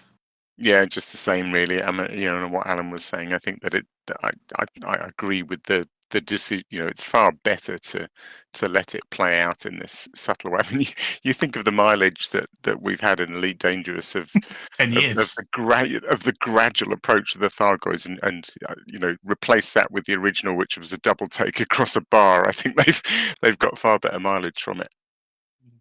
So I think just to pick up one of your themes there, Ben. So if you take, and I know Babylon 5 is a formative text for you, and is really kind of important in the way in which you enjoy science fiction. Babylon 5 is very much a dark version of Star Trek. That's what it is. Yeah. Whereas Elite, apart from the pilots, Elite is its inspiration is drawn from two sources. Ian Bell is clearly influenced by Star Trek. David Braben is influenced by 2001. And so what you've got is you've got a game that is because they've got to work together. They're in the mid 1980s. You're trying to create the biggest possible flight sim game, that's going to be a smash hit, that's going to go everywhere, and is going to be on every possible personal computer. There's not a lot of of kind of range difference at that point in time between Star Trek and 2001, but it's quite clear that there is a range difference, in terms of what's there. There is a difference between this kind of cosmopolitan fantasy science fiction society and this very austere humans on their own. The encounter with aliens is going to be this big momentous thing. So, they working together, it wasn't necessarily a priority. All the ideas are across, and you haven't got a lot of competition in the market. You've done incredibly well. Well done. Right, we're going back. Let's go do a second game. Okay, this time we want to get the aesthetic a bit more towards, one or the other. And, I guess it depends on who's got the studio and who's got the the kind of diligence to put the next game together, and that was David Braben. So we go down this more austere route, and as you say, because of the absence, it has mileage, and actually that's a theme we can pick up on from then, and we can pick up on from now. And it's quite surprising that it's a theme that transcends Elite. It doesn't, I mean, I'm not necessarily saying that you say Thargoids or Raxler to people who are, not Elite players. They might look at you a little bit, blankly. They might not. But the idea of hunting for clues, of tiny little bits of information leaving you lingering as to thinking that there's something more there, that is a big and powerful thing, and it's something that has certainly become more prevalent in 21st century society. Nowadays, when there is an absence of information, somebody fills the gap. So if you think outside of games, you think in any other environment, if you find out something's happened and you don't know why, somebody fills the gap with a story. Whether it's true or it's not true, they fill the gap with a story. And actually, we've learned that from our fiction, because we're used to it from our fiction, and we've applied it into our into non-fiction, as it were, into everything else. So I'm a big supporter of the fact that people have continued to look for stuff and try to to investigate and try to find things, and are still speculating as to where this or where that. But at the same time, sometimes you're following your own story. I also think, and I don't know if you guys agree with me here, but it feels like today, in sort of inverted commas, we've got a lot more people who are into deep diving in every single frame of a video or a game, looking for every single tiny little nugget and Easter egg, and then bringing that up to the forefront. Whereas I don't think anybody back in the 1980s gave a monkeys. Well, there's also something that we talked about a little bit actually in the design discussion when 10 years ago there was a worry, and I articulated this worry to Michael Brooks at the time. There was a worry about creating a game that became a playground between two wikis, and it's something actually that I've articulated since on any game that I've worked on. What you don't want to do, and you have to find tricks to make this happen. What you don't want to do is you don't want a game to become something where people go into it for information and then they post that to a wiki, and then everyone's got that information. So they don't have to play the game anymore to get that information. So you have to find, and that's going to happen. It is going to happen. So you've got a wiki, a design wiki in the background. You then invest hundreds of man hours into people, and hundreds of people hours, I should say, into the construction of devices, of code, of objects, of AIs, of all sorts of things in game to fulfill the wonderful ideas from that wiki. You throw it all out there. One person plays it. They post something up to a wiki, and everybody else just reads the wiki and don't bother playing the content. You absolutely have to try and find every trick in the book to stop that from happening, and to see games as as spoiler, as cinema, as kind of having that kind of need for for that stuff. And part of that is about the players getting that and going, okay, I want to experience it properly. But it's also about keeping this element of partiality, not explaining everything, not showing everything, keeping something back. It's one of the reasons why I'm really against in turn-based tactical games like Phoenix Point. I'm really against the idea of showing the hit points, because it suddenly things aren't scary when they've only got one hit point left. Stuff like that. So this idea of partiality, of keeping a little bit back, of doing that throughout your design, I think is crucial. So essentially, in game terms, any interaction that we had with aliens in Elite was basically a hostile one. How was it in Frontier or Frontier First Encounters? Because again, as you guys all know, I was busy doing university things then and didn't play either of those two games. So in First Encounters, you have a quandary in relation to, or at least there was an idea of a quandary in relation to whether the Thargoids were actually were actually your adversaries, or whether they were on the side of good. There was a bit of a quandary. There was an agenda quandary, and that was interesting. But unfortunately, a little bit of that narrative was kind of lost in the fact that the final missions were buggy, and it wasn't delivered as a complete product. So you lost a little bit of whether you were going to make that decision to use the fungus, or whether you weren't going to make that decision to use the fungus being the mycoid virus. Yeah, exactly. So there's a choice there.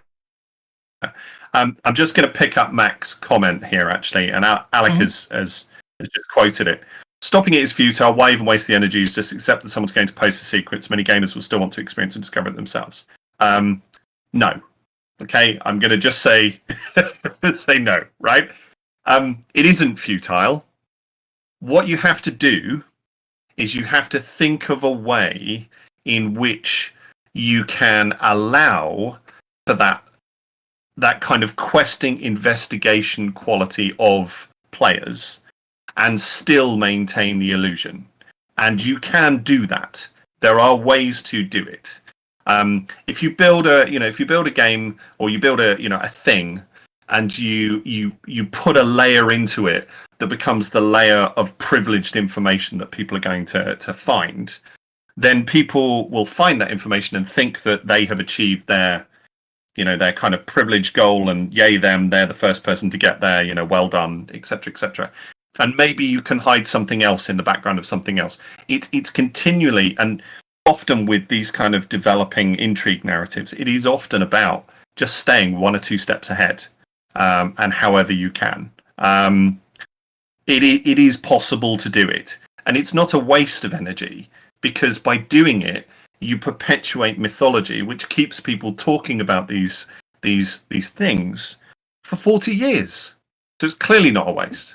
There are people who've come back to Elite Dangerous a huge amount of times because of some mystery that they had in the first place. Right now there's, and this is my one area where I stay, quite well in touch at the moment, is, the quest to find Raxler continues and continues and continues. And it's great to see people speculating about it. They're probably, good, bad, wrong, right. It doesn't matter. The fact that they are, they're enjoying that journey, that's fantastic. Alan, are you wanting to respond to Commander Thatcherino? Always wondered, what's he got here? Always wondered how you're talking about affected how the game progressed versus what had been planned. I kind of can. John, did you want to come in on something first? I was just going to agree with you wholeheartedly. I think that the mystery element is so damn important, because I think in the one respect, I think when the Thargoid map room was first discovered, I remember I wanted to go see it, discovered a video, and as soon as that kind of mystery was uncovered, I lost all incentive. Yeah. which was so frustrating, because I really wanted to go do it, but then it's gone. And it's the same with other mediums as well. So things like The Expanse. I really enjoyed the first part of it. As soon as it started to get to the point where the mystery had gone, it kind of teetered out for me, and I didn't really want to watch it anymore. So that it's very important to keep that like you said, that mystery going. And it's not, there are ways to do it. It's not a continual, it's not we've got a mystery or we don't have a mystery. There are ways you can build these things in terms of what's there. Just to come in on Thachino's point here in terms of, I think I've got the gist of what he's asked. So where I think things are at the moment, which kind of talks a little bit about what he's saying, I think actually where we are at the moment is I think that we've had, and this is no one's responsible for this in and of itself. When you have different people who are heads of story within a text, when that handover happens, people go in different directions and they do different stuff, and they establish different narratives and different parts and different bits. I think where we are at the moment is there are a lot of ideas, a lot of things that have been put in at different times that have kind of tailed off to nowhere at different moments, and that's okay. I don't think they've some of those things have not been not been followed to their conclusion, as it were, and then someone else comes in and they've got a different way of interpreting it and so on. And actually what the players get is they get a lot of experiences of, well, I followed this and then it doesn't go anywhere, and I couldn't find the next stage, and he said to go out to this bit of space but I can't find anything there, and stuff like that. That's it's slightly frustrating, but at the same time it's understandable when you have kind of change in different things. I think one of the things that's important now is that actually what you guys were talking about earlier in relation to the current storyline is that demonstrates a level of engagement with story plot that's probably been, one of the deepest levels of engagement with story plot that we've seen in Elite Dangerous, as in big plot, overarching narrative in the game itself. I mean, there are one or two sort of things that have come up at different times where characters have been introduced and stuff's happened, and we've had this initiative and that initiative. But I really like the fact that what's going on at the moment is multifaceted, and it is asking for different sides. And I know we were kind of talking a little bit about earlier, a little bit about whether it will go to its conclusion, i.e., can we make peace with the Thargoids or not? Whether that is an actual outcome or isn't an actual outcome, the fact that it's being discussed and that it's that different opportunities are being being explored and speculated on is kind of the important bit. In terms of what we planned, I mean, I didn't have a lot to do with the actual what would be Raxler, what would be the Dark Wheel, what would be the Thargoids.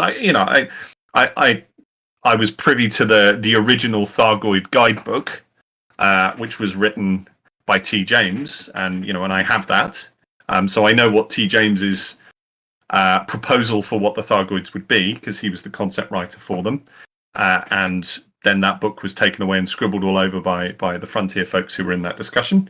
I know what was in that book.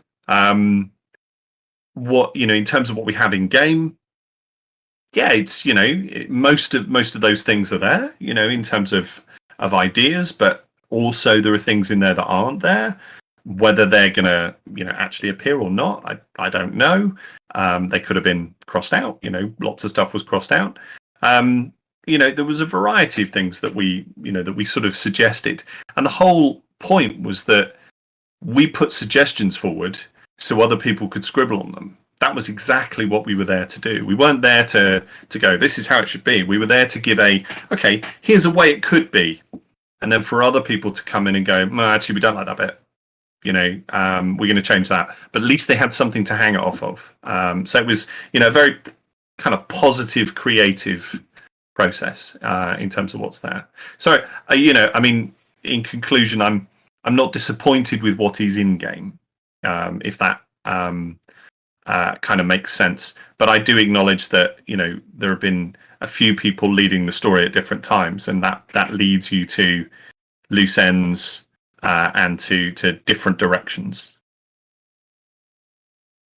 John, I think John made. Yeah, I think John made his point. Microphone. Oh, did you? Sorry, that was from my earlier point. I was just vehemently agreeing with Alan. Okay. nodding along quietly. I would, and I don't want to turn this into Alan monologues. But there was one other thing that I thought on this that I thought was quite crucial, and the point about the absence of information being spaces where people populate. If there isn't information there, then people come in and they'll spin a narrative and place a narrative within it. It is something that is it's an exploit in that regard, and it's not a game exploit, as in it's not we're not hacking a game, but in terms of when there isn't narrative available and people can kind of come in and go, oh well, maybe it's this, that is an opportunity to exploit a circumstance, and sometimes, and we're all guilty of it, sometimes that's a good thing. And sometimes that's a bad thing.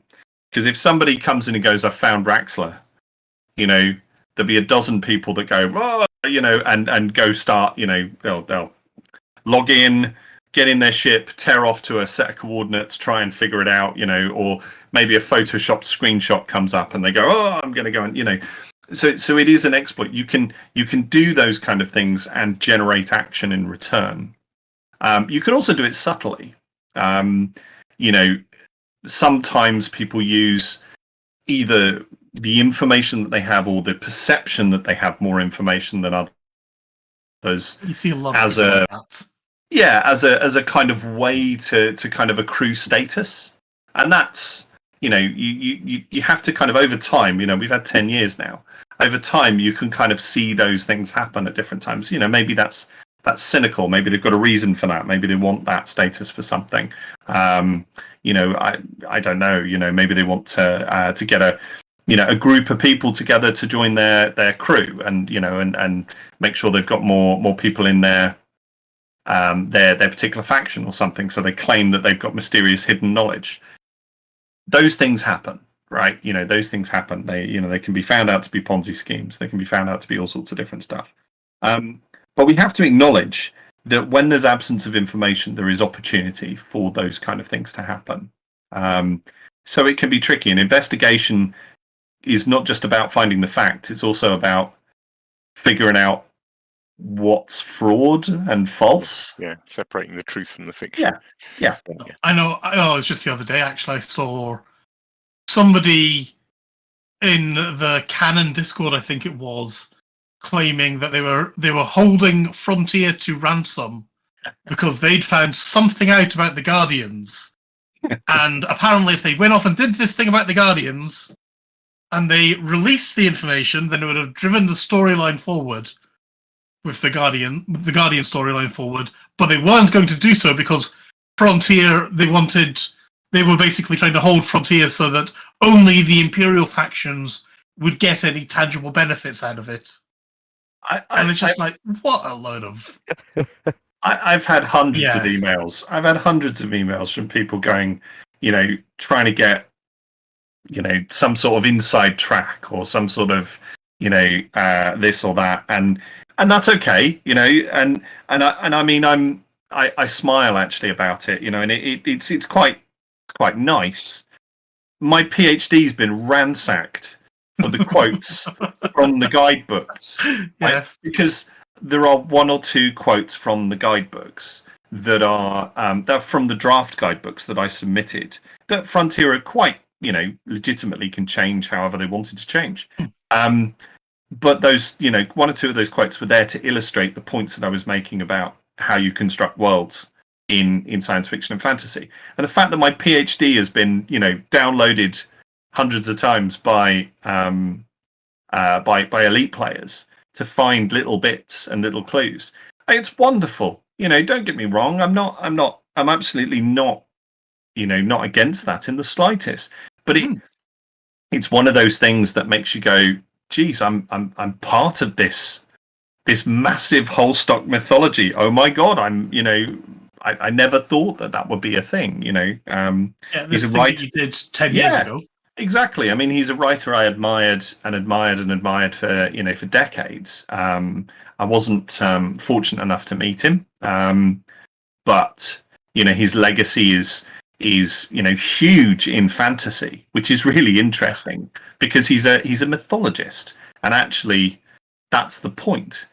What you've got is not really a natural science fiction writer, more of a natural fantasist and mythologist who wrote some stuff that left some lingering elements, for people to go and search for, and they're still searching 40 years later. Yeah. Well, it's like, people are still going on about dredges and things like that. Yeah. And, we have dredges in game, and they are amazing. Actually, I don't know about anyone else, but does anyone think that Frontier should actually put Raxler in the game? No. As a tangible thing you could visit and... Definitely not. Okay, so I have a way in which this should be done. Okay, there is a very specific way in which I would do this if I was going to do it. What I would do is I would recruit a set of players, and I would turn those players into the Dark Wheel. And they would have to be, those players would have to be, they'd have to sign contracts, etc., etc. They would become the Dark Wheel. And then what they then do is they then go and you do something, because one of the things I never liked with the game's specific design is the fact that NPCs and players are different. That you can when you detect a player on the map, you got a hollow. You got the hollow triangle. You've got a field symbol. I always felt that's a problem. I understand why it's there, but in terms of narrative, it's much better if everybody, if you don't know, if you're not sure. So in this term, I would suggest that those players have to be, in some sense, we wouldn't know whether they were, NPCs or players or whatever they were. But I would get players to do it. And those players, gradually, they would be given a remit of when to recruit people and who to recruit, because as soon as somebody pings a particular mission at a certain ranking level, then that would be a notification for someone to, to go off and recruit them. And they would be given very specific tasks to do related to the, the game layer. So, they'd be following their own narrative agenda in terms of what was there. And that would be how I'd do it. I wouldn't try and make it some sort of NPC reveal thing in that regard, because if you do that, it's a static thing. And it comes back to what Kerrash said about this idea of, you find something, someone else finds it in a video, and you go, if you make it players, and you do enough to obscure those players so that we're not sure what they are, then okay, so it wouldn't be like Commander Edelweiss and Kerrash and Alec Turner. Yeah, we'd log in as we'd log in as an NPC character kind of thing and interact with people a bit like a GM. Yeah? Yes, well, some kind of character that's ambiguous. Right, so you don't know if it's an NPC, you don't know if it's a player, it's not a name you recognize, and what you do is you give it a whole different set of agendas. Essentially, you could do it along the lines of, you get your character to this, to this ranking. Here is your option. If you join the Dark Wheel, you lose your ID, you lose your login, that everybody knows. You just literally disappear. That's fine. They disappear. Some story turns up in Galnet about another Thargoid incursion and a load of people dying and stuff, and Commander is lost, etc., etc. Brilliant. So let's take an example here. Kerrash disappears and he goes out and becomes Commander Ghost, and Commander Ghost then makes that contact, and it means that every time that contact happens with a new player who is indoctrinated and recruited, it's different.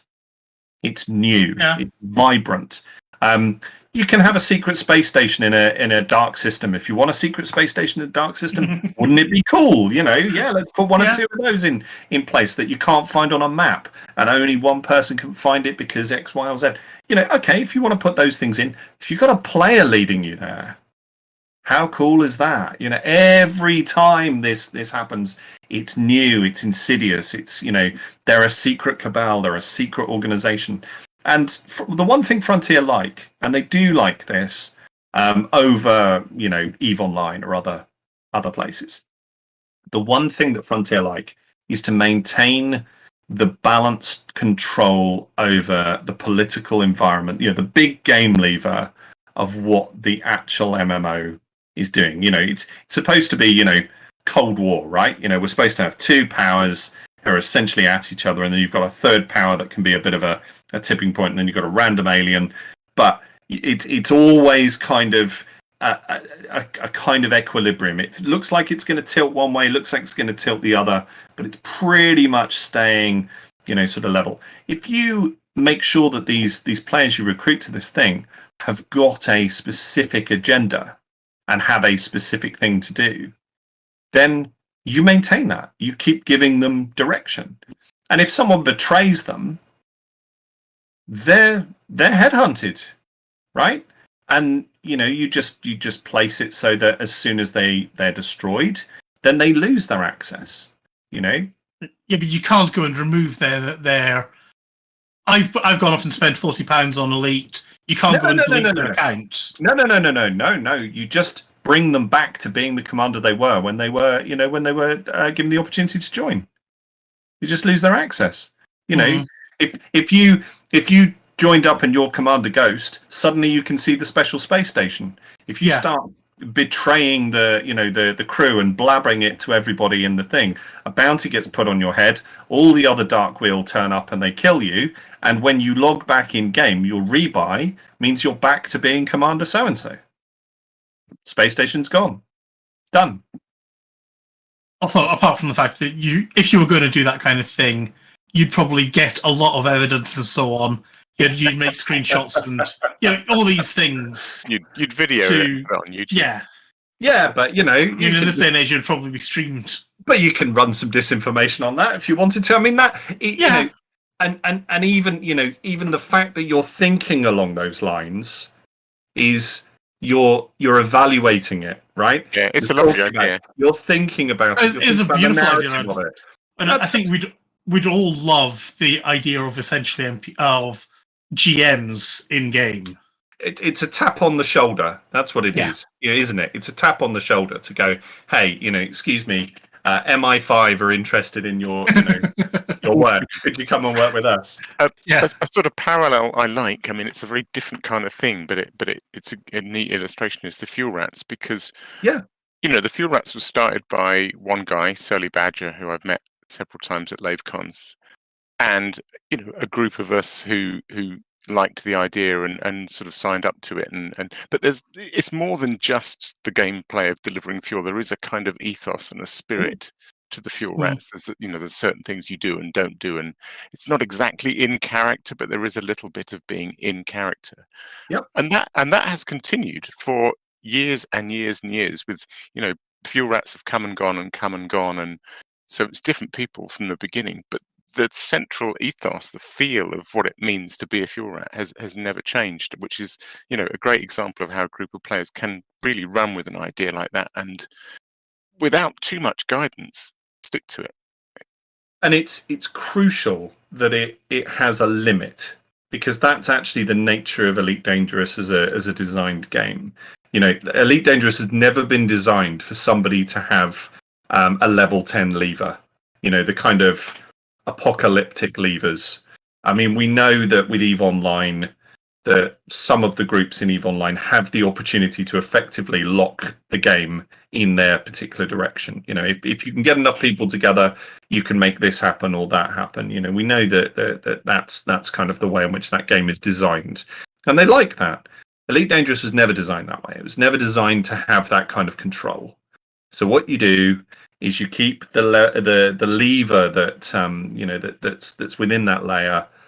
You keep that lever at a restricted power level. Yeah, sure, it's they can do things that other people can't do. They're going to be given goals and tasks that you're not going to see in the standard community goals, but they're comparable. You can even if you wanted to, you could even theme it. You could even start with this. Then you bring up a couple of other secret organizations.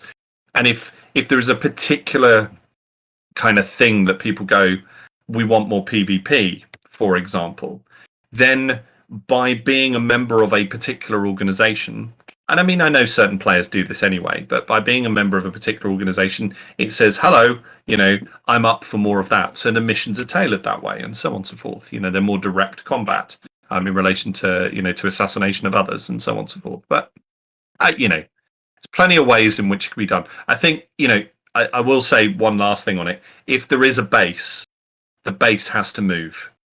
That would be crucial. The base would have to be able to be mobile. The reason it would need to be mobile is that if someone's going to betray the location of the base, if it's fixed, you're screwed. So, as soon as someone betrays the location of the base, you up sticks and you can move it. But you move it to places that usually wouldn't be places that anyone else would go to. Bring it back onto the Thargoids. And back onto aliens and things like that. But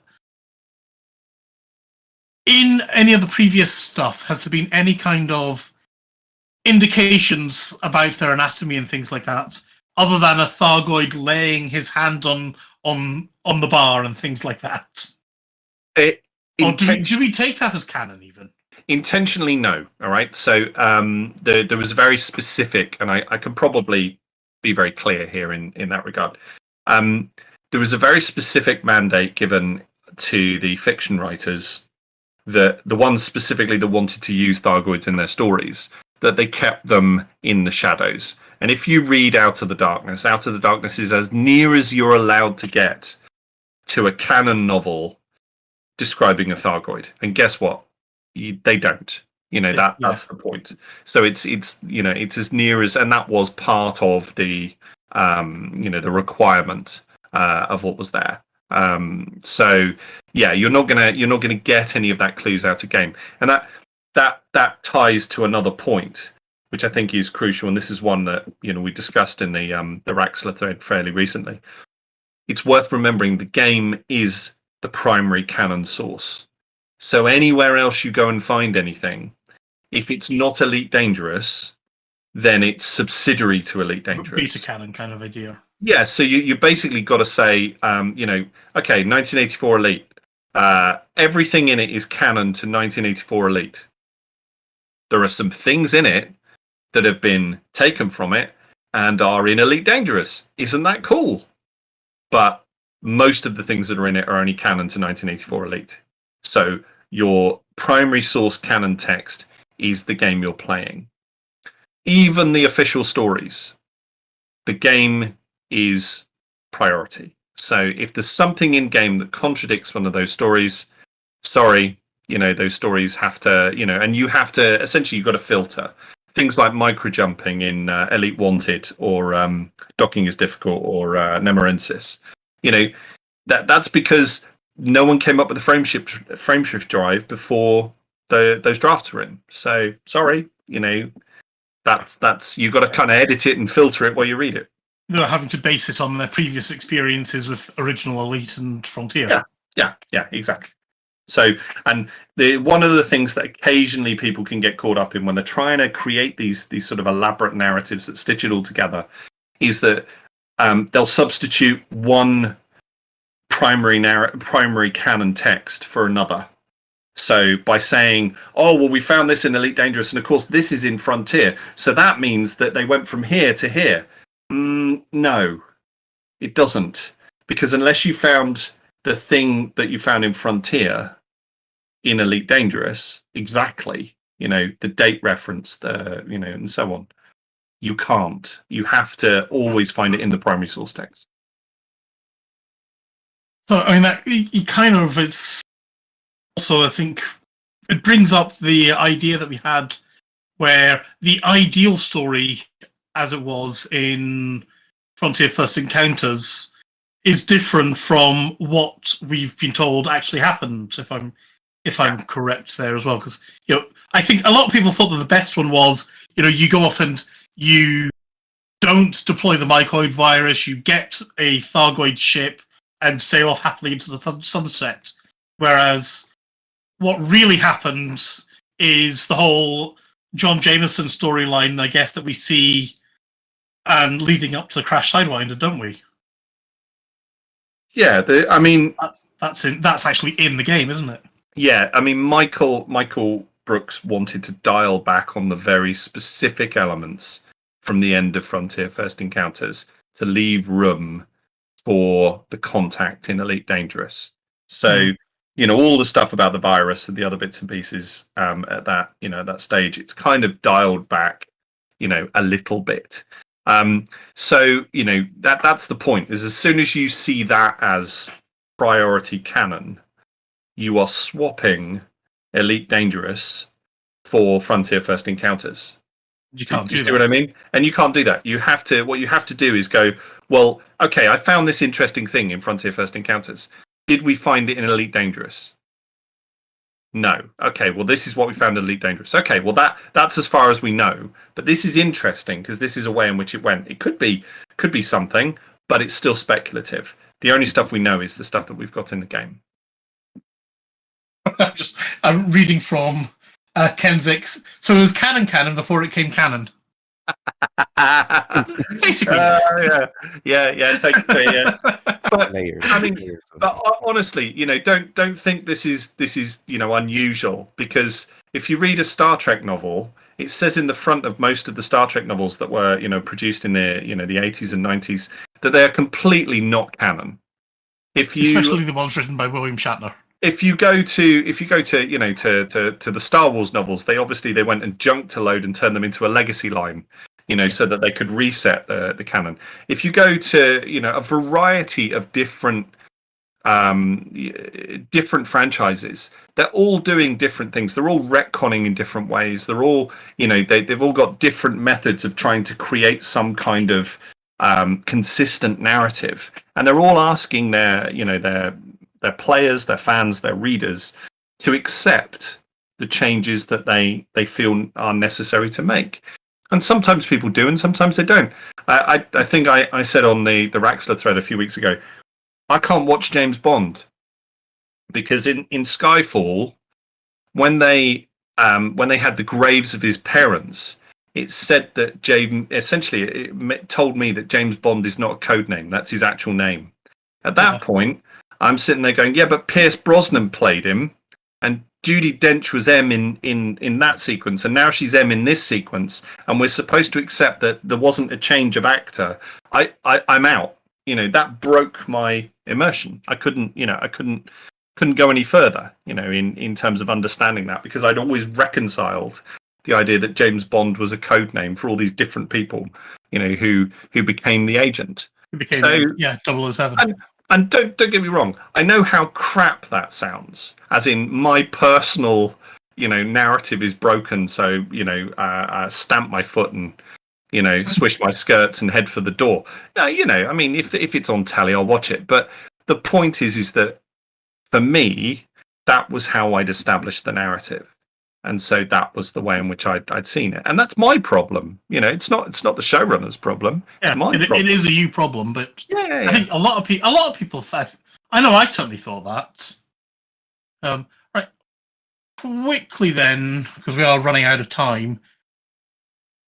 Do we have any information about the Guardians? We've got obviously the stuff that we've got in game. We've got access to reverse engineering their fighters, and we can drive around the ruins and we can get attacked by their AI minions. But then the story's kind of stopped there. But obviously their AI, or we're told that their AI killed them off eons ago. Do you think there's any chance of seeing them again, or yeah? Where do we think that's? It's all good source, right? Yeah. If you're making a cake, you've got to have some of the ingredients already in place. Chekhov's gun. Do you know about Chekhov's gun? So it's a stage and storytelling device. If there's a gun on the wall, I was going to say I've heard of it. Oh, you've got to see it before you.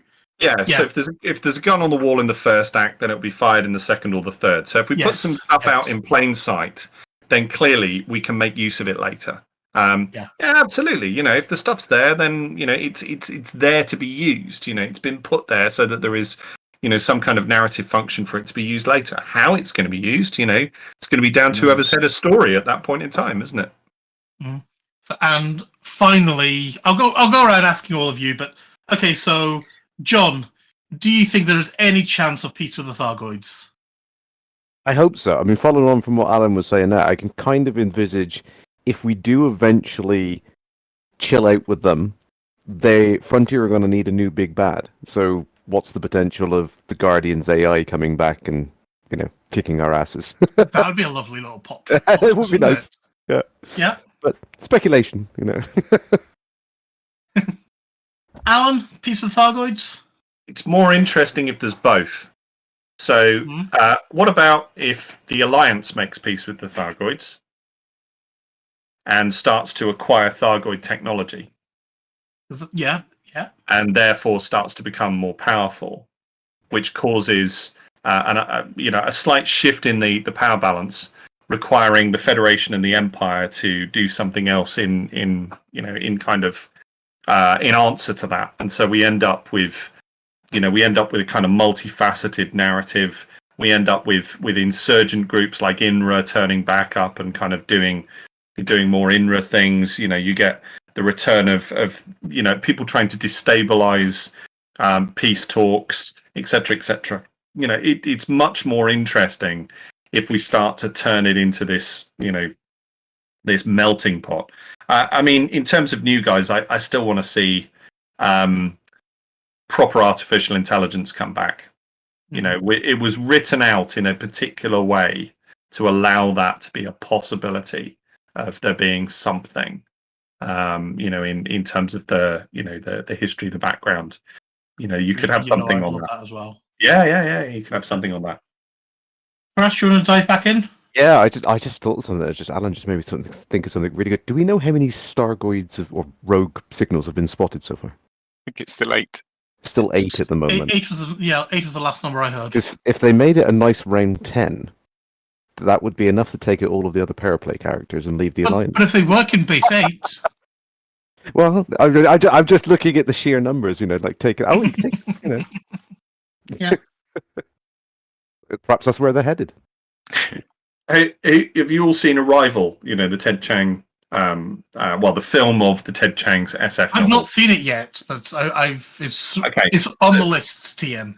So the plot premise of Arrival is really interesting, because what Arrival does is it basically you introduce an alien race to Earth's current politics, and it offers a weapon to everyone. Who takes the weapon? Yes. Spoiled it for you now, Ben. It's all right. I mean, I've read books that offer very similar ideas, and chaos can ensue. Alec, do you think there's any chance of peace with Thargoids? Maybe. Frontier are working quite hard in Galnet recently to at least give some breathing space to the idea. And there's still that Thargoid that popped up at Palin's new base that seemed to behave very differently. I think if there is peace with Thargoids, they need to introduce the two factions, because I think people enjoy their AXI combat. It's such a great bit of gameplay. It's such a good boss fight that there always needs to be a warring Thargoid faction. So I think if there is peace, then there needs to be a new side, which luckily the lore gives us a bit of breathing room for. Maybe Frontier seem to be.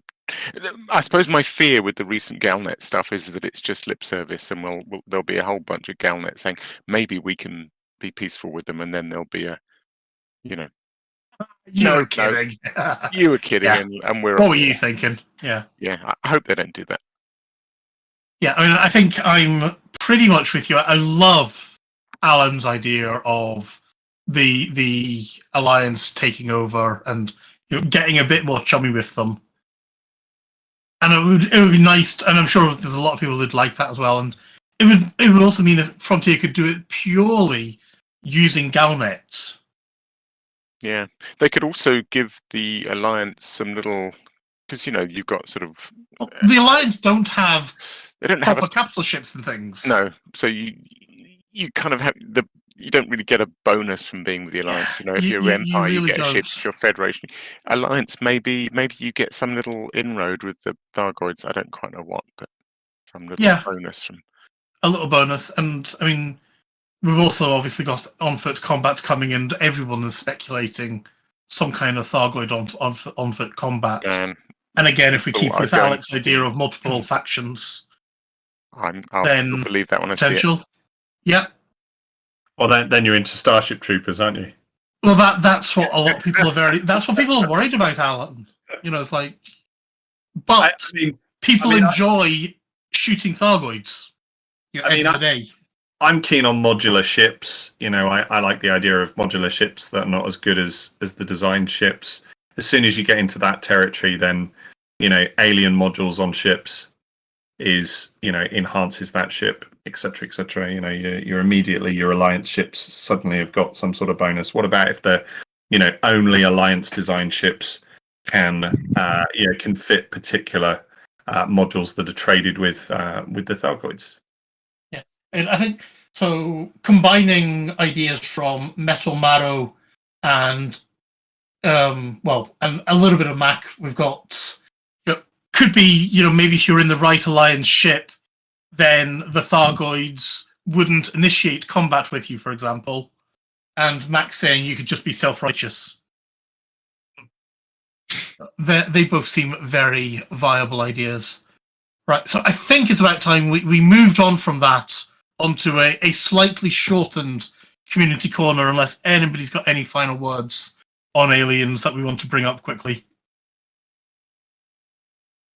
And I'm going to take that silence and move on to the community corner. So, we have an absolutely awesome, brilliant, fabulous cartoon from the High Wake, where he's explaining the Explorer ranks, and as ever, watch it. It's hilarious. There's so many little nuggets in there. And I love his work. I think we all... If you don't love his work, there's something wrong with you, frankly. Yeah, beautiful. I love them. Yeah. Awesome. Alec, you want to tell us about this buckyball race then? Yeah, we do. We have a new race starting on Saturday. I love the title of this one. It's called The Trouble with Triples. Beautiful play on the Star Trek Trouble with Triples. I think what I'll do, I've been reading out a lot of stuff tonight, but I'm just going to read out the introductory paragraph because I think it gives a nice taste of what the race is about. So, the intro is, did you ever have a moment when out exploring or when trading or running missions or otherwise travelling from one system to another, only to get a rude awakening by almost crashing into one of the stars in the system you jumped into? Maybe you even passed through its atmosphere and scooped a bit of fuel. This can happen for very tight binary systems, depending on your angle of approach, but tight triples can leave you cooking in between multiple stars. There aren't many in the bubble, but you'll meet a handful here and hopefully live to tell the tale. This is the trouble with triples. So basically a buckyball race jumping around a bunch of systems, but the key thing here is that all the systems are triple star systems. So when you jump into them, you cook your ship. So a lot of heat management going on in this. There's a regulation class, which I think I haven't done any practice runs in regulation, but I think it's been carefully built to maximize cooking. I read he's added in heat. It is indeed. It's the first time we've had a race where the regulation class ship has a mandatory heat sink. So I think this one's going to be fun. Bit of extra toasty. Indeed. Starts Saturday, runs till the following Sunday. Just look on we'll post a link in the show notes. Is a week quite short for these things, or is there usually a week? No, we do. It's 10 days. We do them 10 days. So we start Saturday and finish Sunday. But yeah, this will probably be the last buckyball race of the year. But there's a lot of talk about doing a new championship next year. So I guess that will mean at least Psychic gets to have a wee bit of a break. Yeah, indeed. And finally, we've got a lovely video tech technically from Wotherspoon, though using assets created by Beetlejude, and it's something that I was talking to Jude about when we were talking about the destination humanity, and it's the quote of each signal could be an energy projectile or a navigation beacon for unknown forces. More fanciful suggestions include celestial beings beyond our comprehension or interstellar technology we've never witnessed. Our intention is to narrow down more probable options soon. But I just had this image in my head of like a commander looking up and seeing a Thargoid, and all of a sudden waves of Thargoids coming out after it. A bit like a bat signal. Batman kind of looking up to the bat signal. But obviously, instead of Batman, it's like just bajillions of Thargoids. And Jude then turned that into a thing, which I believe Norman can share with you now.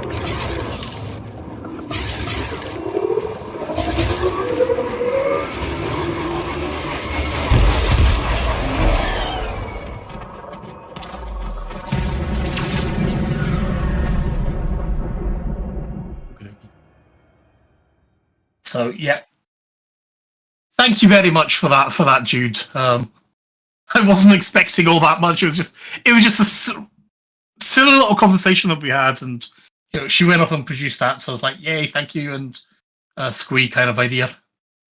Right, mostly Clueless. Can anyone think of any alien-related Clueless things? Because we haven't got anything specific.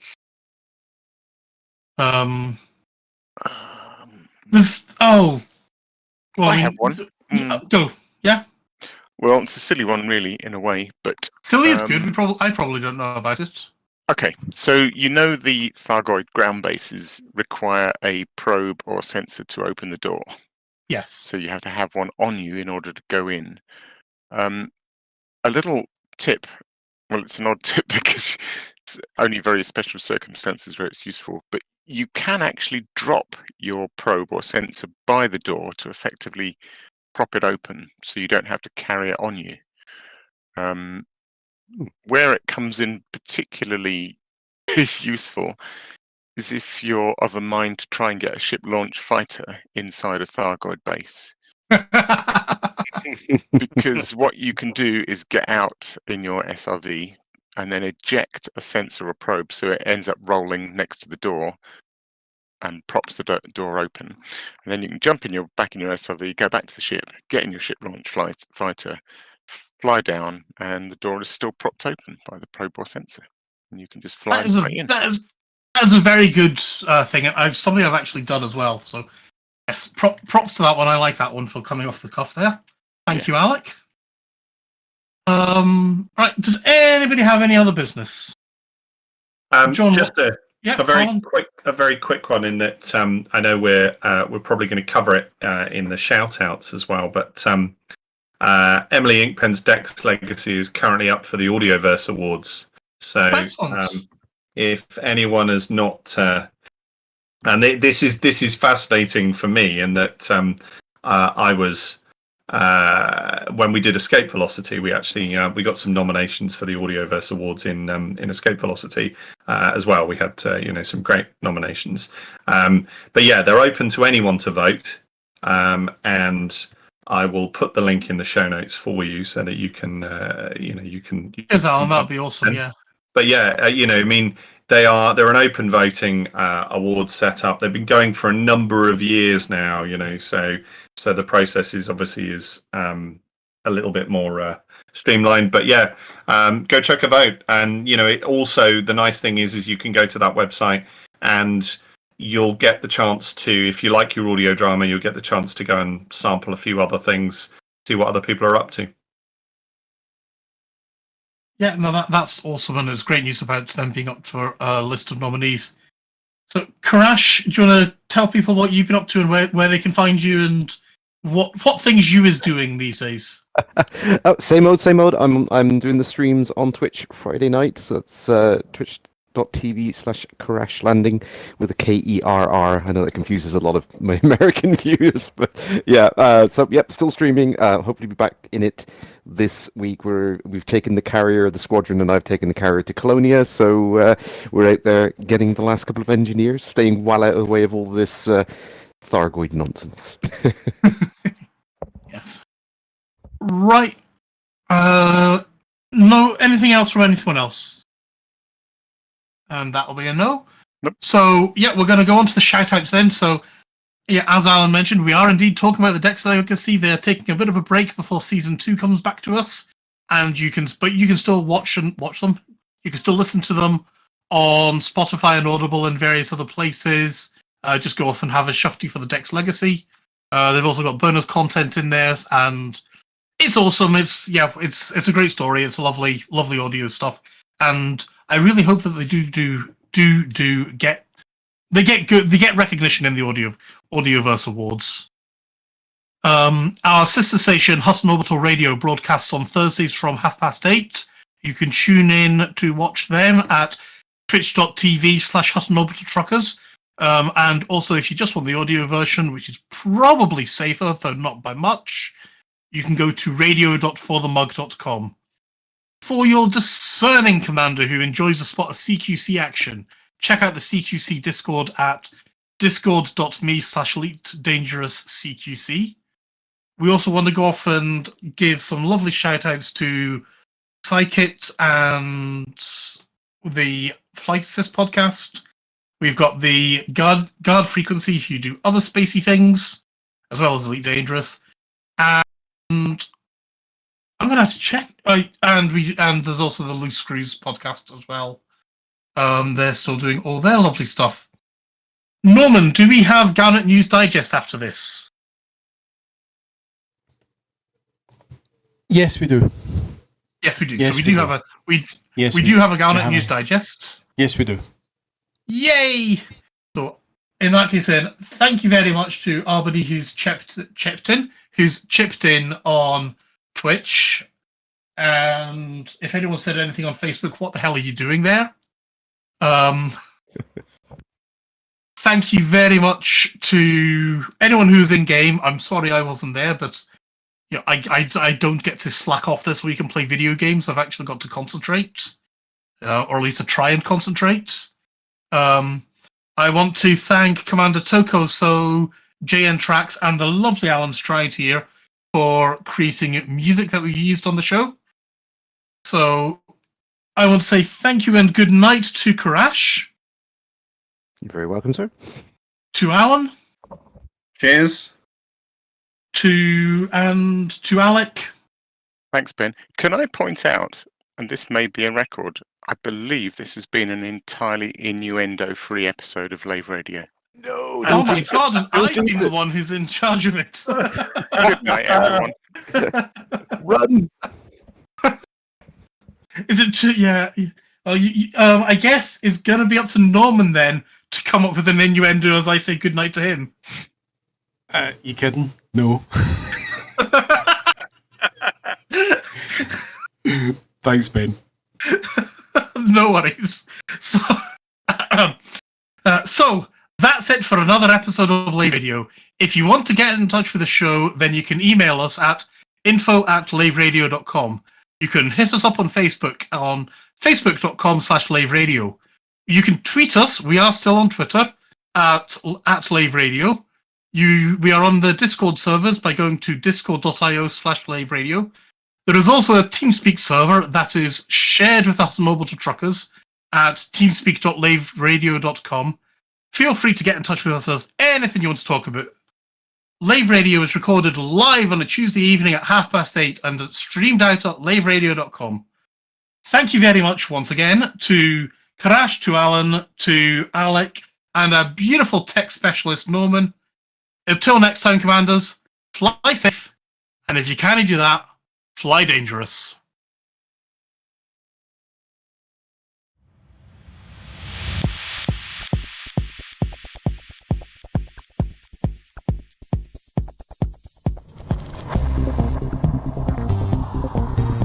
Is your life like this? Sounds like someone having an orange inserted into it.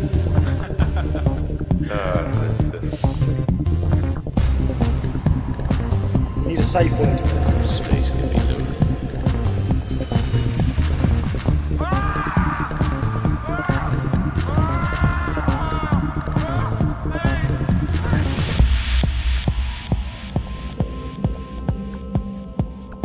I'm gonna see the galaxy.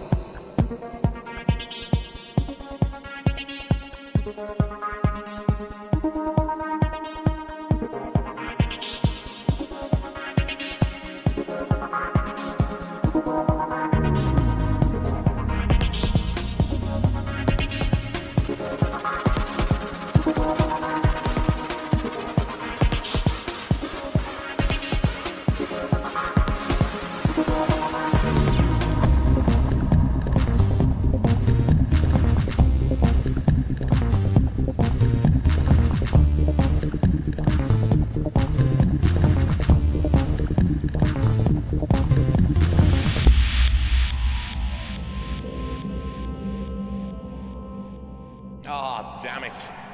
No worries, guys. Hold the fort for 2 seconds. I'll be right back.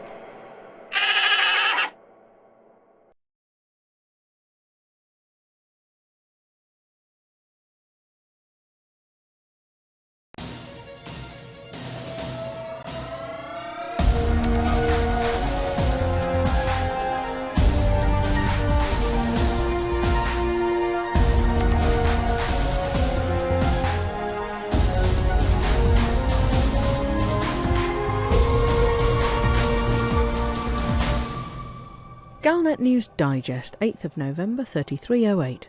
We read the news so you don't have to. In this week's news, we look back over the 3 months that have elapsed since the Battle of HIP 22460 and look forward to the month ahead and what it may hold.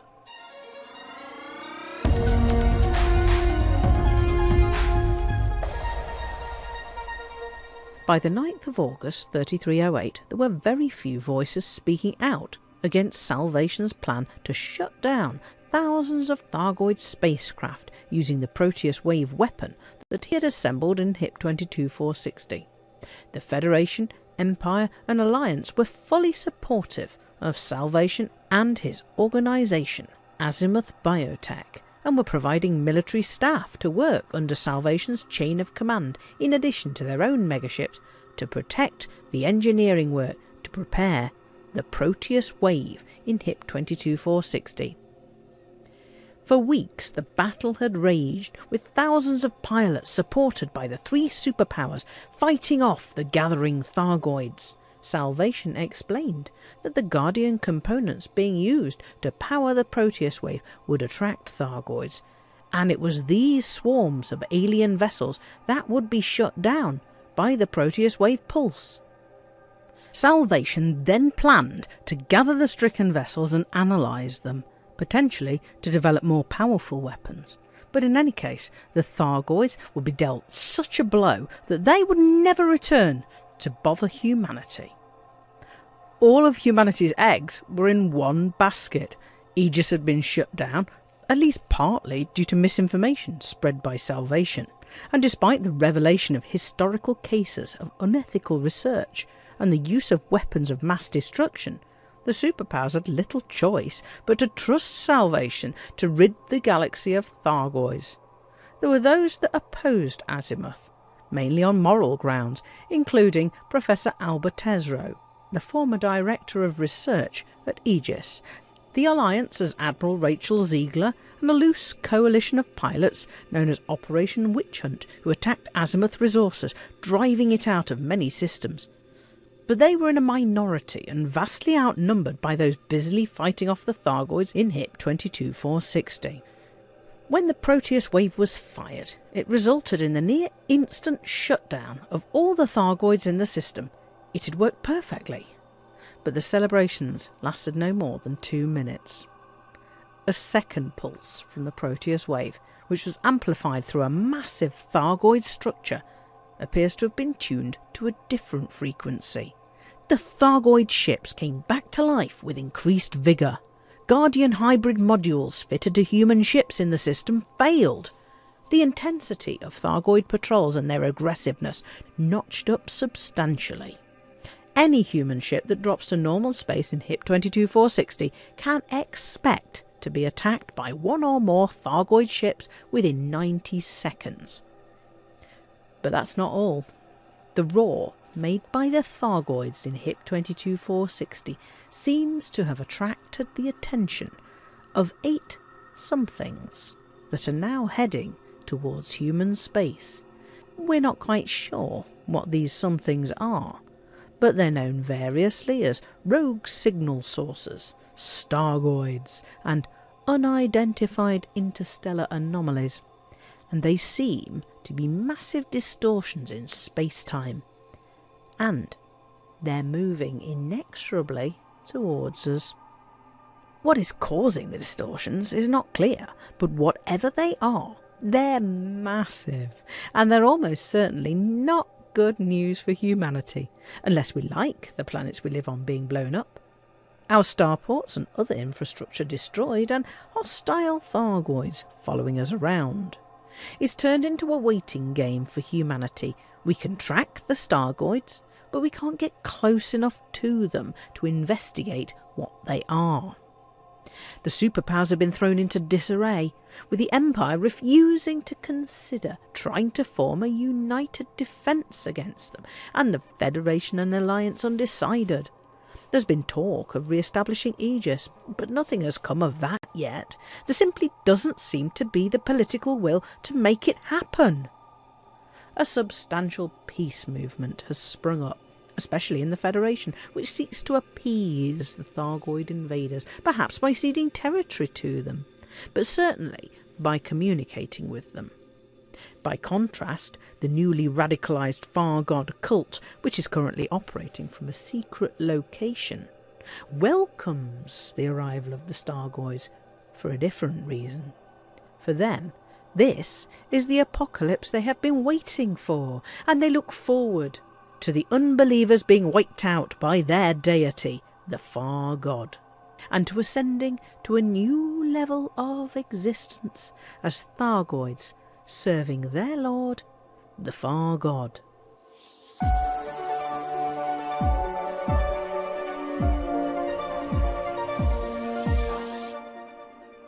What will the Thargoids turn out to be?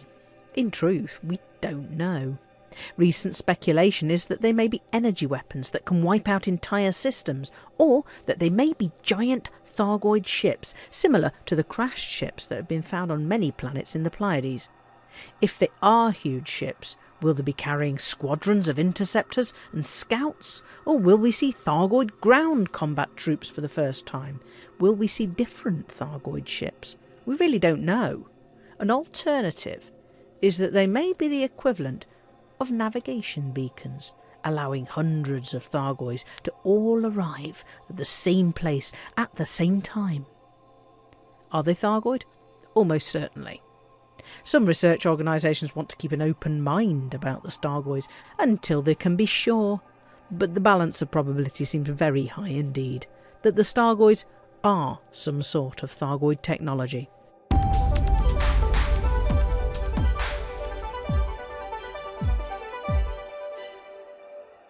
It all sounds pretty grim. What can humanity do other than await their fate at the hands, or similar appendages, of the Thargoids and their new superweapon? There seem to be 3 possible courses to follow. One option is conventional warfare. The Empire wants to go it alone, and Sirius Corporation is trying to persuade the Alliance to do the same. To line up megaships against the Thargoids, just as we did in HIP 22460, and wait for their inevitable annihilation. But then there are 2 agencies that promise something better. One of these is Azimuth Biotech, with its proven track record of genocide and human rights abuses. It's trying to expand and to offer new anti-Xeno technologies and support services that may help us to fight off the Thargoids and whatever the Thargoids bring. It appears that it is seeing support from many pilots, possibly at least partly because of the promise of those anti-Xeno weapons, and never mind about all the terrible things that went on in the past. The other agency is Aegis. It's currently completely shut down, and it will require backing from at least 2 of the superpowers and probably a substantial level of support from pilots.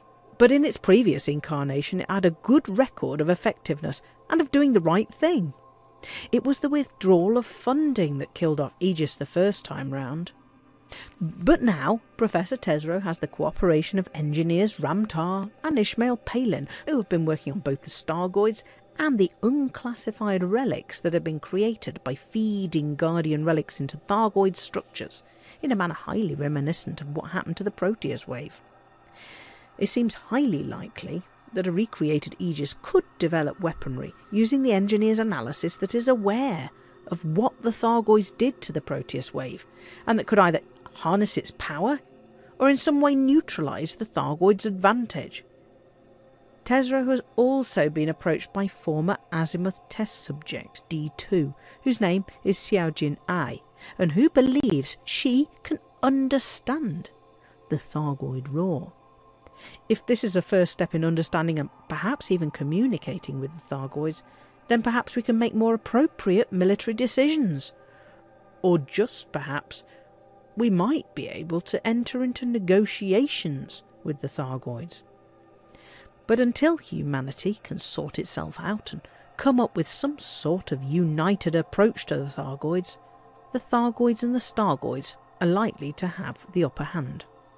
When they arrive, and every indication is they will arrive this month, we should be prepared to lose battles against the Thargoids, and for our stations, outposts and settlements to be destroyed. We should be prepared to be driven out of whole systems, just as we were driven out of HIP 22460. We can only hope to organise our military opposition, or our negotiation for peace, before we're driven out of the bubble completely. And that's this week's Galnet News. Galnet News. We read the news so you don't have to.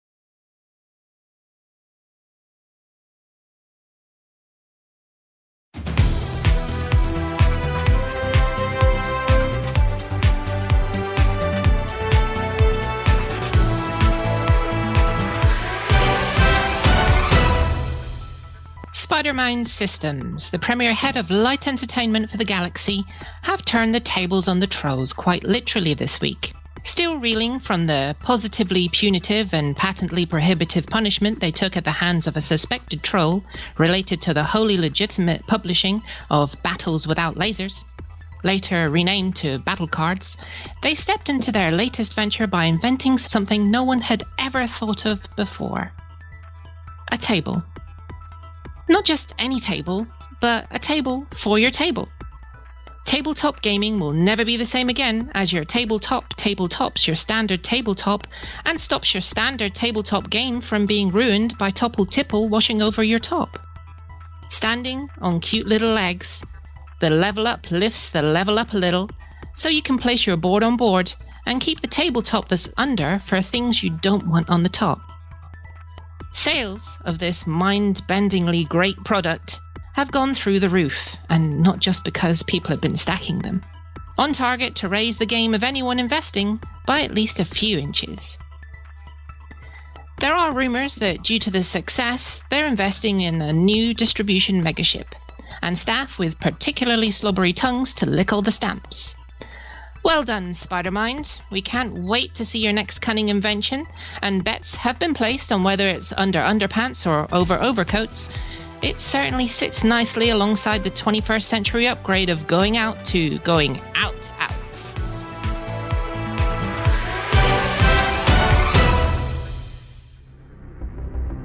While the team on Dex Island take a well-earned break before their Series 2 return, there's plenty of material to fill the void. Point your auto assistant to your favourite podcast app, including Spotify and Audible, and search The Dex Legacy. There you'll find bonus edition interviews with cast members and with the writer Emily Inkpen. There's also plenty of bonus materials and merch at www.thedexlegacy.com. All proceeds go towards the making of Season 2.